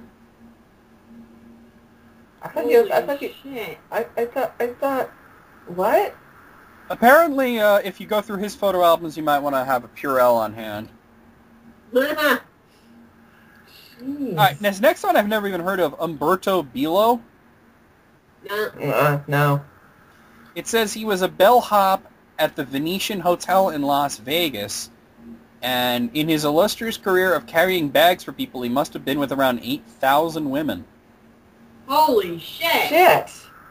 The legend grew, and he has recounted to various publications that women would travel from Europe to re-enjoy his services. So basically, this was a guy who was just working this low-level job in a hotel who must have been, you know, a very handsome guy that just got a lot of attention and was a huge slut. And scored 8,000 times. What a man whore. I'm looking at a picture of him, and he does not look anything like what I thought. He looks like Brian Cox. But like old Brian Cox. Not, yeah. That's weird. That's weird. That is weird. Maybe that was a thing back then. Next on here is Warren Beatty. Well, yeah, I don't know. I don't know. There were multiple high-level actresses fighting over this guy. So there you go. His biographer estimated that his final tally for, you know, women slept with was about 12,775. And how did he have time for acting? How do you have time for eating? And finally, and I knew this guy would be at the end, Wilt Chamberlain. Oh. Wilt Chamberlain is said to, he's a great basketball player, the only player ever to score more than 100 points in a single game. He was in Conan the Barbarian, and he's said to have slept with over 20,000 women. How do you sleep with that many women? One at a time, I guess. Or more than one at a time. Well, maybe. That's true. I was just trying to be funny. It'd probably be better to do multiple to get to that number. 20,000? That's a hell of a high score. Yeah. There you go. Wow, yeah, out of 10, at 10, I mean, it's very interesting. Yeah. Yeah, I think, honestly, the most interesting on here was that bellhop. I agree. That was interesting. That was, like, Maybe really he's just interesting. really, really good at boning. I don't know, but... Word got out. Yeah. Okay, also submitted by Slater, at the 10 weirdest places people have been caught having sex. I just, before you start, I just want to say, I was And going to ask, so go ahead. the weirdest place I've ever had sex has been in the back of a Borders on top of a beanbag chair. The back of a what? Of a Borders. You know, it was basically... I miss Borders. Yeah. You were fucking on one of the bean... Yeah, but did you get caught? We didn't get caught. Oh, okay. All right. But we didn't. Number 1, the bank. The This bank. this Spanish couple was caught going at it in the ATM kiosk. Embarrassed police hesitated before separating them and didn't arrest them, just sent them home. And I have a picture, Tanya. It was caught on the security camera. Oh, you gotta send me this. I'm sending it. You guys can take a look. They're just doing it right on the floor, right next to the fucking ATM, man. Talk about service. Oh, fuck. Literally. Yeah, fuck, literally. She's like wedged there. Oh my god. Jeez. That's a hell of a thing. All right, number 2. The ruins. This couple was snapped on top of a fortification in Newcastle, New England, ran the ramparts. And once again, I have a photo. There it is. There they are, getting it on top of a tower of a castle. The Tower of Peace. Like the Tower of Piece of Ass. Did you send it yet? I did. I don't have it. I sent it. I'll send it again. Now I got it. Yeah. Oh, jeez. Yeah. How did that picture get caught? Well, probably somebody was on the other tower and looked over and, oh my god, and snapped a picture. These all have pictures, by the way, so enjoy that. Number 3, a bridge. Rounding out our favorite Eurotrash exhibition is this Estonian couple who are in a precarious spot on an arch bridge. Honestly, this looks really dangerous. There's the picture. Oh my goddess. They're not on the bridge part, they're on the arch part. How the fuck You're not is even it- supposed to be able to get up there. Yeah, That's what I'm saying. how do you get up there? Honestly, I'm terrified of heights. I would never be able to get... Not only how do you get up there, but how do you get it up there? And she's riding him. She sure is. She's not afraid to fall and kill herself. Maybe they're daredevils. Who knows? Number 4, the side of the road. Lots of people mess with Google Street View cars, but these folks did it exceptionally well. So this is a photo actually taken by the Google Street View car. Not only are they fucking on the hood of the car, but the girl is waving to the Google van. The guy looks like he's drinking water or something. As he's fucking. Maybe liquor. Oh, you got to keep hydrated. What? I don't... How about in a public park? Number 5, look at these Australian exhibitionists having sex on a park bench in front of a green-vested, in-over-his-head police officer. So you can see, here's the picture. They're fucking on the bench, and the police officer's just kind of standing there. There's another guy in the background. There's cars all around. Looks like... Look at the police officer. He's just looking like... He's just like, what am I supposed to do about this? Number 6, the ranch. The cop in the green vest could learn from this degenerate New Mexico State police officer who was caught red-handed in full uniform. He wasn't charged with a crime as there were no human witnesses, just a chihuahua. So basically this cop is just nailing this woman on the hood of a car, and there's a small dog watching them. That cop is That poor dog. is like, I'm gonna take you into my cruiser, and we're just gonna They're do not it. in the cruiser. You know what? I have a feeling here that there's one of two situations here, right? One is that he pulled her over, and this is her bride. And the other is that this is like actually like his girlfriend or something. She likes him in uniform. Apparently, She's apparently enjoying herself very much.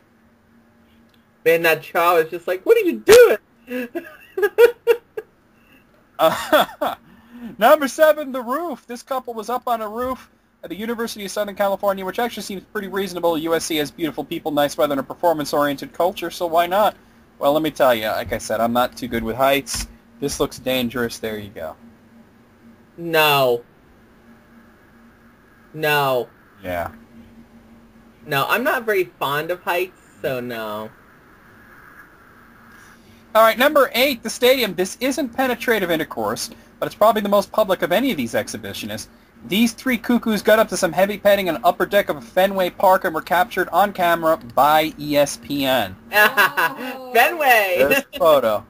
So this was actually on television.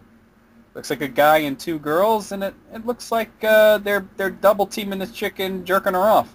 You know, I actually saw read the article about this. Now you're looking at the picture. Because and the commentators actually like talked over them while they were doing that. Why not? And they were like, "Are they doing what I think they're doing?" They're doing that, yeah. Oh man. Number 9, the rival stadium, but they have nothing on these horrendous people who were filmed having sex in a bathroom stall at Yankee Stadium. Look at the puddle on the floor. This may be the grossest thing that has ever happened. There's the picture. Oh jeez. That's just nasty. No. That's just nasty. That's nasty. Yeah.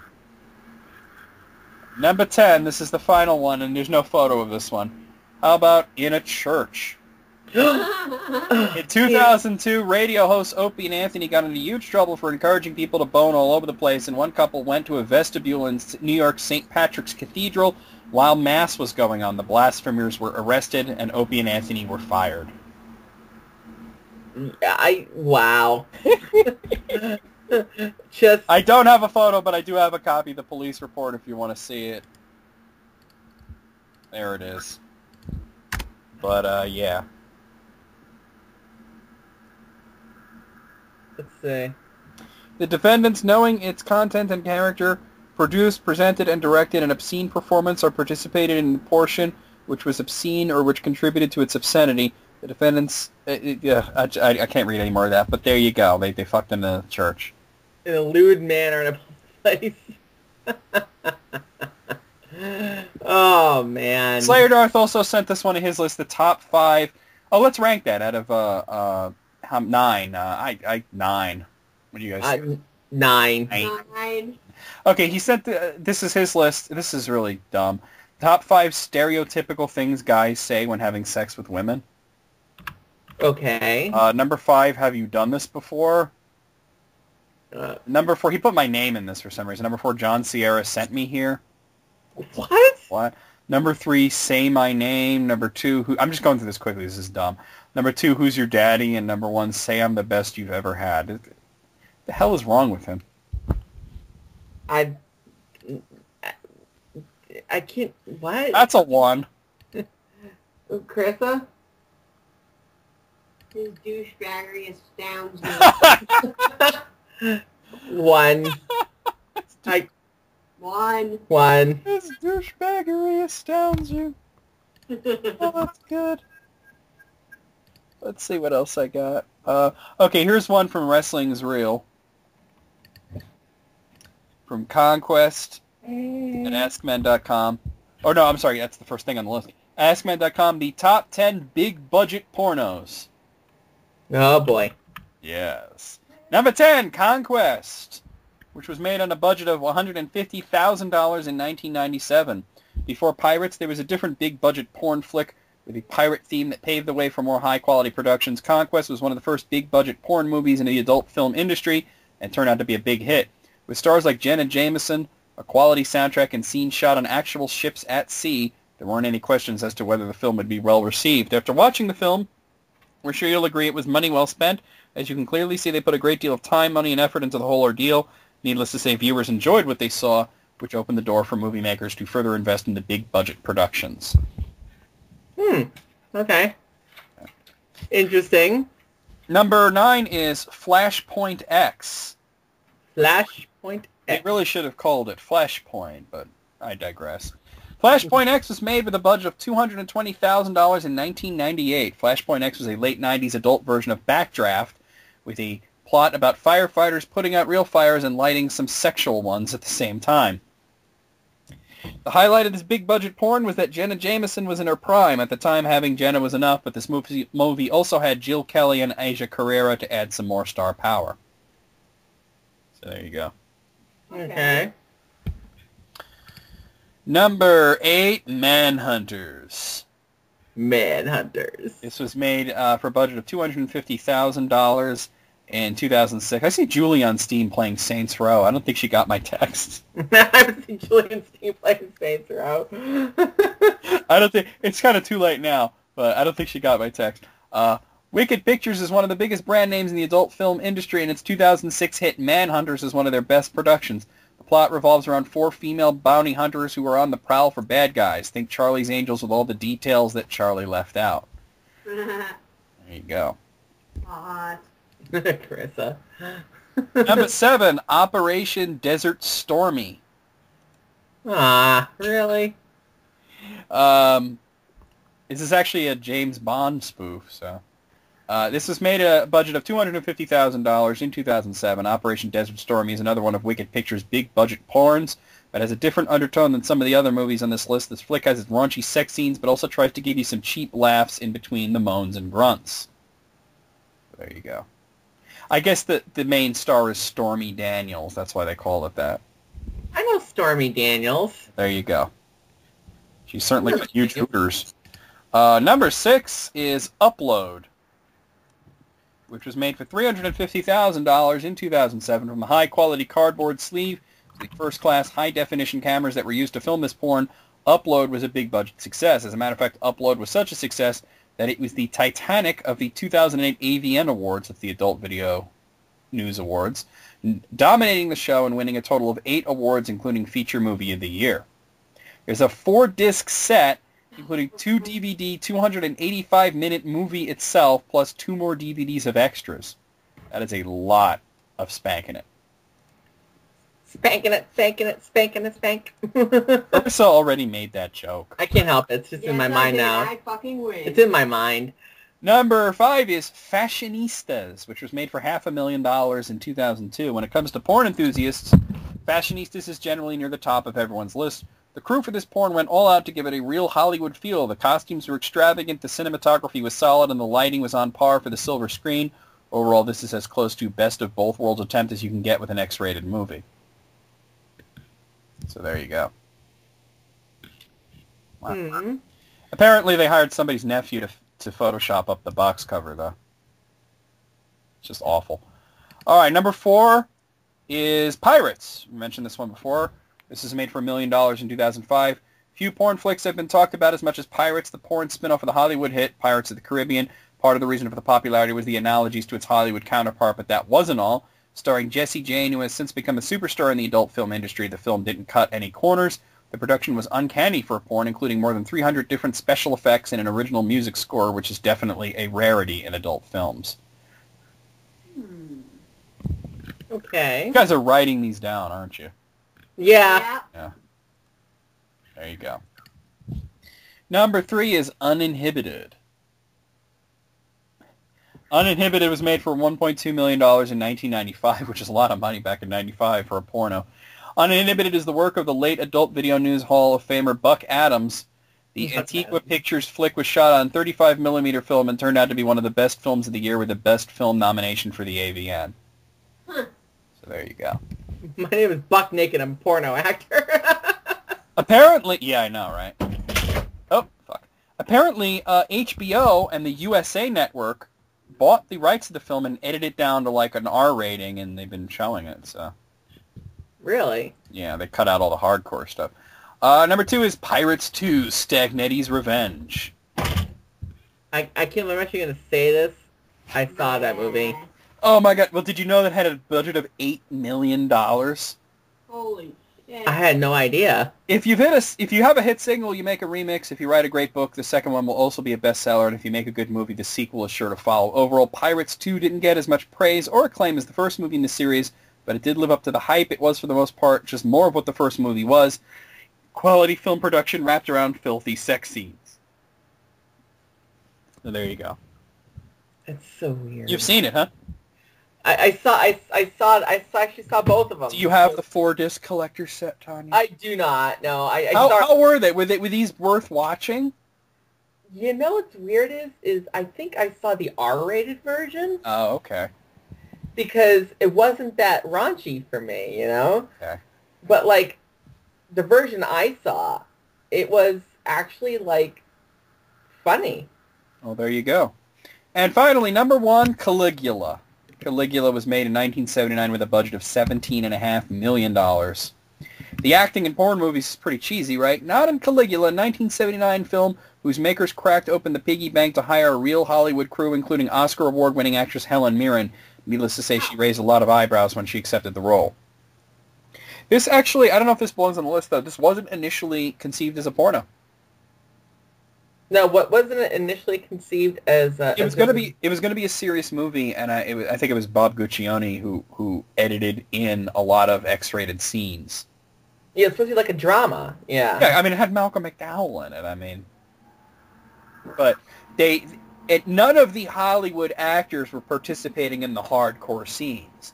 They basically shot porno scenes afterwards and edited them into the movie. So there. You know, $17.5 million back in 1979 would be equal to like. That's a big budget, yeah. Would be equal to like $50 million now. Seriously. This movie was also a massive failure, by the way. Oh, Caligula, yeah. Yeah, it didn't do well. All right, out of 10, I'm gonna say 9. I don't think Caligula really qualifies there. What do you guys think? I'm gonna say 8. 8, okay. Marissa? 7. 7. 7, 8, 9. I don't know what the fuck's wrong with me. So there you go. That was thank you, Wrestling's Real. Let's see what else we got here. Okay, that's not sex related. Okay. Now, Funkasaurus Sex sent me an email saying this is for the Valentine's Sex episode, 20 pictures of Iggy Azalea's ass, but there's nothing there. There's no link or no pictures or anything. Whose ass? Iggy Azalea. Azalea. Who the fuck is that? She's a rapper with a huge ass. Oh. Why don't we just look up pictures? What's that? Why don't we just look up pictures? Well, what's the point? We've all seen it. No. It's pretty, well, it's bigger than the rest of her body, that's for sure. Mm-hmm. All right, well, here's one from the anime fans. It's from What Culture, no, sorry, it's from Complex.com. 25 creepiest sexual innuendo moments in kids' cartoons. Oh, well, there's quite a few of those. A lot of them, yeah. Okay, well, number 25, this is from Adventure Time. Jake bites Lady Raincorn.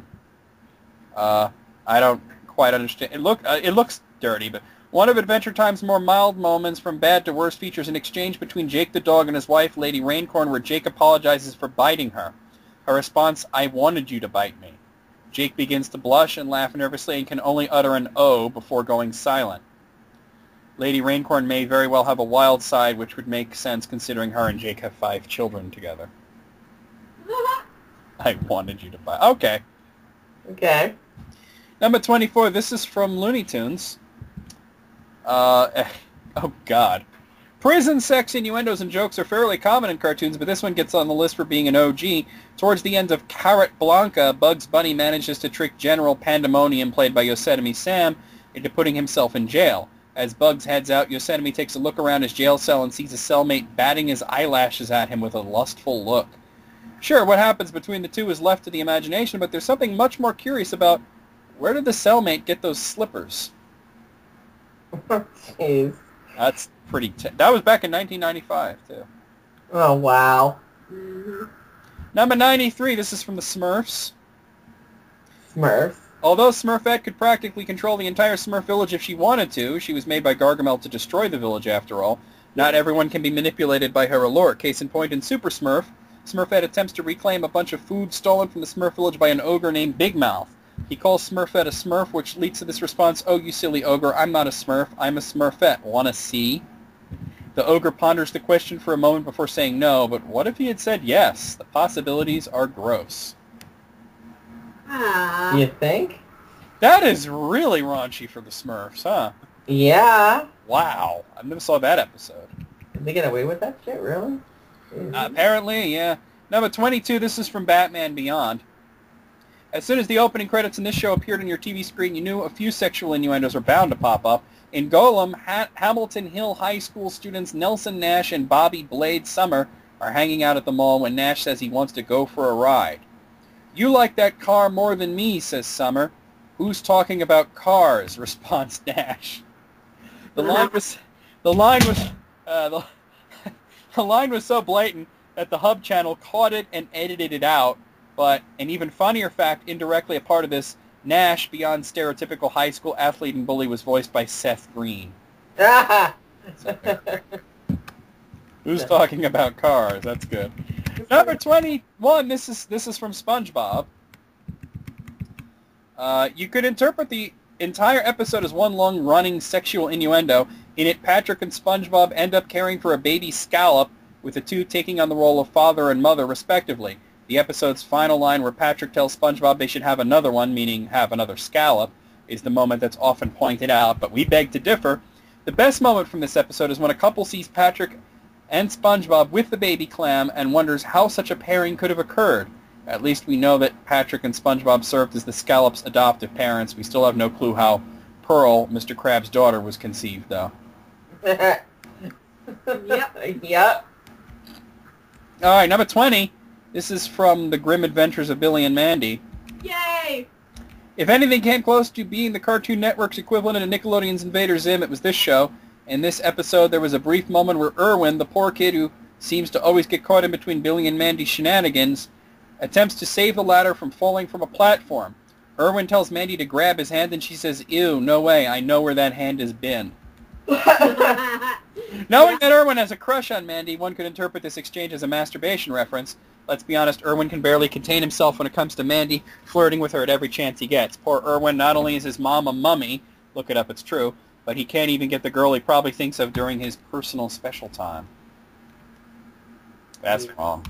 All right, number 19. This is from Freakazoid. A clear sign that a sexual innuendo has occurred in a cartoon is when some sort of suggestive music plays. Such happens in this episode when... Oh, fuck. Hold on. When, oh, fuck? It scrolled down to the very end of the page. Let me go back up. It was right around here. Okay.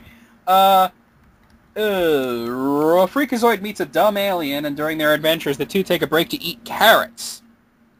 Freakazoid tells the alien that carrots can give someone X-ray vision, and at that moment, a girl who has been standing in the back of the scene immediately runs off.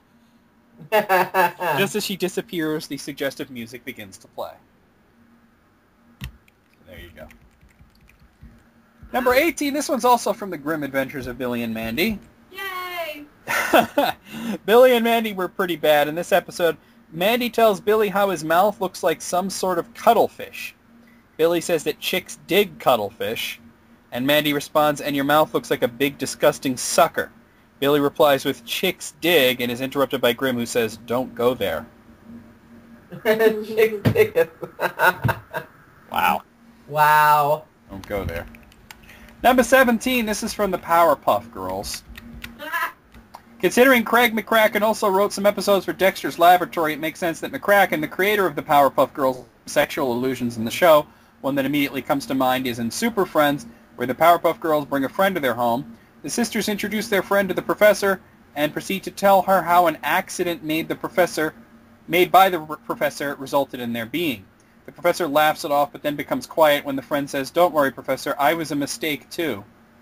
It's the look on the professor's face that twists the line, but on another note, it's such a bummer that this girl has been called a mistake. Not cool, anonymous fictional parents, not cool. Right? Oh, I've actually seen this next one. This is from Justice League. This one is so obvious that it's really hard to believe censors didn't notice it. In an exchange between the Flash and Hawkgirl, the former brags about how he's the fastest man alive, leading to the hilarious response from the latter, which might explain why you can't get a date. Oh. Yes, the Flash has got the speed, but what about the endurance and stamina? Hawkgirl seems to think he's lacking in those departments. Ooh. Ouch. Snap. Yeah, I've seen that one. Number 15, this is from Adventure Time. This one from Adventure Time is just as great as the one with Jake and Lady Raincorn. In the episode, Finn and the Ice King have a brief exchange where the latter tells the former he just finished tying up his wife. Finn's response, "Your wife is into that?" Oh, man. Yeah, I know that episode. Wow. Okay. Number 14, this is from the Powerpuff Girls as well. In this episode features one of the most well-known sex jokes from the Powerpuff Girls. Sedusa, disguised as Ms. Bellum, leans over the mayor's desk as he's writing something. Upon looking up at Ms. Bellum, he breaks his pencil. She then helps him sharpen his pencil, and we see him with an overly happy look on his face, until he pulls back his pencil and sees that it has been significantly shortened. It can't be any more obvious. His thirst is so real for the mayor, and after finding out it was Sedusa playing Ms. Bellum the whole time, he goes to the city jail to visit her. No shame, Mayor, no shame. Number 13, this is from Ed, Edd, and Eddy. Yay!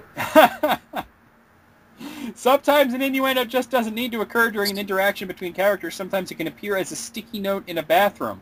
In this episode, if one looks closely enough at the sticky notes gathered in Ed's bathroom, they'll see one note that says, "Don't touch yourself."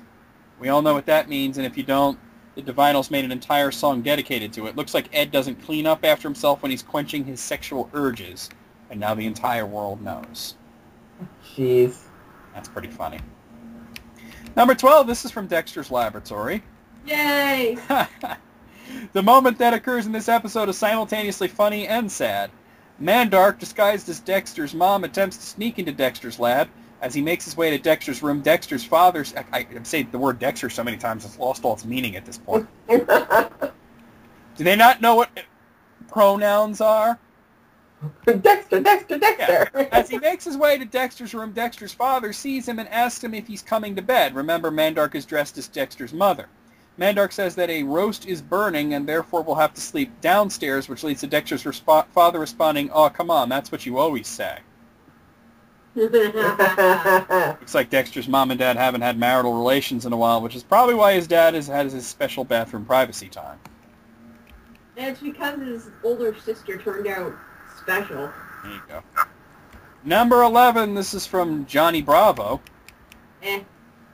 What's great about this moment, which happens on the Johnny Bravo Scooby-Doo crossover episode, is that it plays on an unspoken belief generations of kids turned adults have always thought Fred and Daphne are totally doing it whenever they split up with the gang.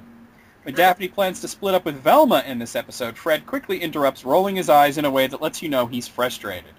Plus, there's that blaring horn that signals that a naughty joke is occurring. Yeah. True. Number 10, I've seen this one, unfortunately, because I can't stand the show. This is from Animaniacs. Yay! Love Animaniacs. Show. Animaniacs ran rampant with innuendos. This moment was especially memorable. Yakko asks Dot to look for fingerprints. She complies, and moments later calls out, "I found Prince." The scene cuts to Dot holding musician Prince, which leads to Yakko saying, no, fingerprints. Oddly, Dot responds, "I don't think so," before throwing the musician out of a window. Yeah. Number 9, this is from Ed, Edd, and Eddy. Yay! Unlike the sticky note in Ed's bathroom, this moment is more obvious here. From the dirty magazine to the balled-up tissues under Eddie's bed, it seems that he also likes to quench his sexual urges. What's best is just about how nonchalant Ed is about being surrounded by Eddie's pleasure tissues. So, Yep. yeah. Number 8, this is from the Powerpuff Girls. This one is a low blow for guys because, well, it's accurate. Not knowing how to defeat the rowdy rough boys, the Powerpuff Girls are almost about to give up their battle with them until Blossom realizes their true weakness. Whenever their masculinity is threatened, they shrink in size, Blossom says. In context, it's easy to see how this could go over people's heads. They're literally trying to shrink the boys. But come on, this has sexual innuendo written all over it. Yep. Number 7, this is also from Johnny Bravo. In one of the most clever moments on the list, Johnny ends up with some village filled with Amazon women, and through the suggestion of Christopher, a purple elephant that is an ally to the Amazon women is offered as a virgin sacrifice to Athena. As they throw Johnny into the volcano, he's immediately rejected, which leads to the volcano erupting and destroying the village. The implication here, Johnny's done the dirty way too many times. Yep. He's not a virgin. Number 6, this is from Two Stupid Dogs. I think this show lasted, half a season. In this episode, there's a Moment where the dogs are at a drive-in are bored and don't understand why people like going here. The camera then zooms out, showing an entire parking lot filled with shaking, creaking cars. As a child, this one went right past you. It obviously went unnoticed by censors, but now that you're revisiting it, this reference couldn't be any more obvious. Yep. Number 5, this is Rocko's Modern Life. Yay! I've seen this moment. This is a sick one. Rocko's Modern Life wouldn't be the show it is without all the dirty parts. This one, taken from Road Rash, was so inappropriate that it was removed from reruns. The entire scene is one large FCC nightmare as Rocko and Heifer rent a room at the No-Tell Motel, where it is implied that the motel is used for prostitution. It gets even better. Upon telling the front desk clerk that they'll need a room until the next day, the clerk whistles and goes, "Okay," before stating that another room won't be available for that amount of time. As if you needed further proof that the scene was a sex fest, just listen to all the bed creaking happening. They even say something about a premature departure. So. Here's another one from Rocko's Modern Life. This is number 4. If any show deserves a back-to-back spots in this list, it's Rocko's Modern Life. You've probably seen this moment a million times. Upon getting fired from his job at the comic book store, Rocko takes on an assortment of jobs, including being a phone sex operator. To an adult, all the hints are there. The advice paper that says, "Be hot, be naughty, be courteous." And what Rocko is saying to his customer turns out to be Mrs. Bighead, makes it very obvious that phone sex is happening. Too bad Mrs. Bighead didn't get her fixed, though. Number 3, this is from Chowder, a show I've never heard of. We could be reading too much into this one, but there are so many signs. In this episode of Chowder, the title character buys an ice cream for himself and Mr. Fugu, some strange-looking tomato monster. The ice cream, which is phallic-looking, tells Chowder to poke a hole in him and suck the cream from the bottom. Oh my. But upon telling the ice cream that this is a good idea, the ice cream says, "Tell that to my wife." Damn. Oh. Number 2, this is from Cow and Chicken. I've seen this on YouTube. The standout moment in this episode of Cow and Chicken was so controversial that it was only aired once. The scene featured a biker gang named the Buffalo Gals that broke into Cow and Chicken's house and began to eat their carpet. I don't think I need to explain that. Nope. Yeah. And finally, this is number 1. This is from Ren and Stimpy. Yay! Of course, an episode from Ren and Stimpy is at the top of our list. The moment comes toward the second half of the episode when Stimpy and Ren's cousin Sven are hanging out in a closet. As they're about to engage in an activity, Stimpy looks at the camera and says, "Hey, this is private." Sven slams the closet door and you can only hear what the two are doing. It's hard not to imagine what's going on, considering Stimpy says, "I'm a sword swallower," implying that Stimpy is performing fellatio on Sven. Wow. That I is Stimpy crossed the line on stuff a lot, though, so that's... many times. Oh, yeah. Many times. Back when That's just, cartoons were wondrous. that's just sick, though. I mean, Stimpy blew a guy.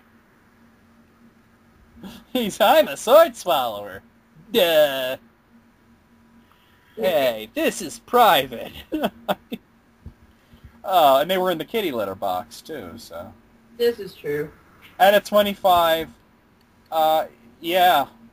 I'm going to give it a 25. 25! 24. 24? What you taking a point off for? You're just trying to be different. Just being different. Of course you are. Of course you are. Old school cartoons, come on. What's that, Carissa? I said old school cartoons, come on. Yeah, exactly. Come on. I like Johnny Bravo. Never a fan of that one. And judging from Carissa's reaction, every time I said it, neither is she. Yeah, no. I took up a point for not liking Johnny Bravo. Oh, shit. Dog. Oh, shit, son. John, I'm fading fast over here, so we're going to have to wrap this up soon. Well, I was only going to do one more. Okay. So this is the last one. It's submitted by Fuckosaurus Sex, the last sex list I have. This is from Hollywood.com. In honor of the movie Sex Tape, they listed 8 sex comedies that are actually good. So there you go. I'm game. Let's do this. All right. These Okay. don't seem to be in any particular order. So let's just... They're not numbered or anything. The first one is The 40-Year-Old Virgin. I've seen this many times. This is a fucking great movie. It is. Framed in Asia poster. How hard did the people at the framing store laugh at you? Superbad is the next one. Superbad was fucking great, too. Hells yes. You know I've never seen that movie? You've never seen Superbad? I've never seen it. We're gonna get done with this, and you're watching Superbad with me. Totally. Okay. Totally. Oh, it was so good. Did you just block McLovin's cock? We're not supposed to block his cock. We're supposed to guide his cock. Right. Next one's Easy A. I've never heard of Easy A. I've heard of it. I don't remember it though. There you go. No, Don John is next. I didn't see this one either. You guys know this one? Don John. no. What was that again? Don John. Nope. No. Oh, there you go. Friends with Benefits, also known as No Strings Attached. Oh, there are two movies. Friends with Benefits and No Strings Attached. They're pretty much the same movie with slightly different casts, so they put them together. Yeah, I've seen No Strings Attached. There you go. Risky Business. Of course. Yay! Yeah. So also known as the movie where Tom Cruise dances around in socks. Yeah, exactly. Yeah. Fast Times at Ridgemont High. You knew that was going to be on there. Mm-hmm. And finally, and I couldn't agree less with this last choice, There's Something About Mary. I Really? thought it sucked. Yeah. I did not like that movie. It was not funny. It was just gross half the time. Mm-hmm. I didn't like it at all. It wasn't a smart film. It really wasn't. Oh, no. God. No. I mean, I'm going to use my veto power here to take that off the list, and I'm going to replace it with Eurotrip. Yes. Yay! Woo! Lucy Lawless in leather. Bucket A. Club Wandersex. What's Dude, that? Free you t-shirt. kissed your I don't want to sister. talk about it. I don't want to talk about it. Yeah. Dude, you kissed your sister. Well, she's Michelle Trachtenberg. Oh, right? Just saying, you know. Yeah, all right. So, how many was even on this? 1, 2, 3, 4. Shit. Well, let me count them here. 1, 2, 3, 4, 5, 6, 7, 8. There were 9. I'm gonna give it an 8. I'm taking off a point for this Something About Mary. That was not good. 8, yeah. It was dumb. Honestly, I didn't get... I saw it. I laughed for maybe about 10 minutes, and then I was like, all right, it seems I've heard every joke in this movie because they're just repeating them at this point. And it just wasn't a smart movie. Like, I remember like being halfway into the movie and I'm like, I'm bored. I was bored as well. I kind of felt the same way about There's Something About Mary that I did about Scary Movie, where the first one where I was like, oh, this is going to be so funny, and I'm watching it, and you start laughing, and then it's like, you get to a point where they're just repeating the same jokes, and then you get bored with it.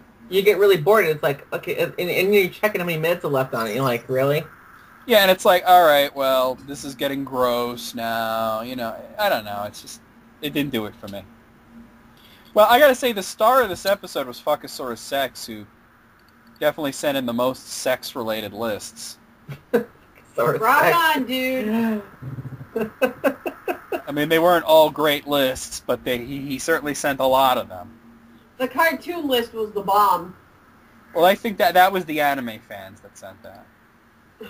That was a great list. That was awesome. We got some really great lists of those. And That was fun. I don't know about that, what Slayer Drift sent about things people say during sex. That was stupid. not good. But anyway, we'll see you guys in a little while with List Critics 2, and of course next month with more List Critics. Happy Valentine's Day, and hope you get fucked. Chocolate! Candy!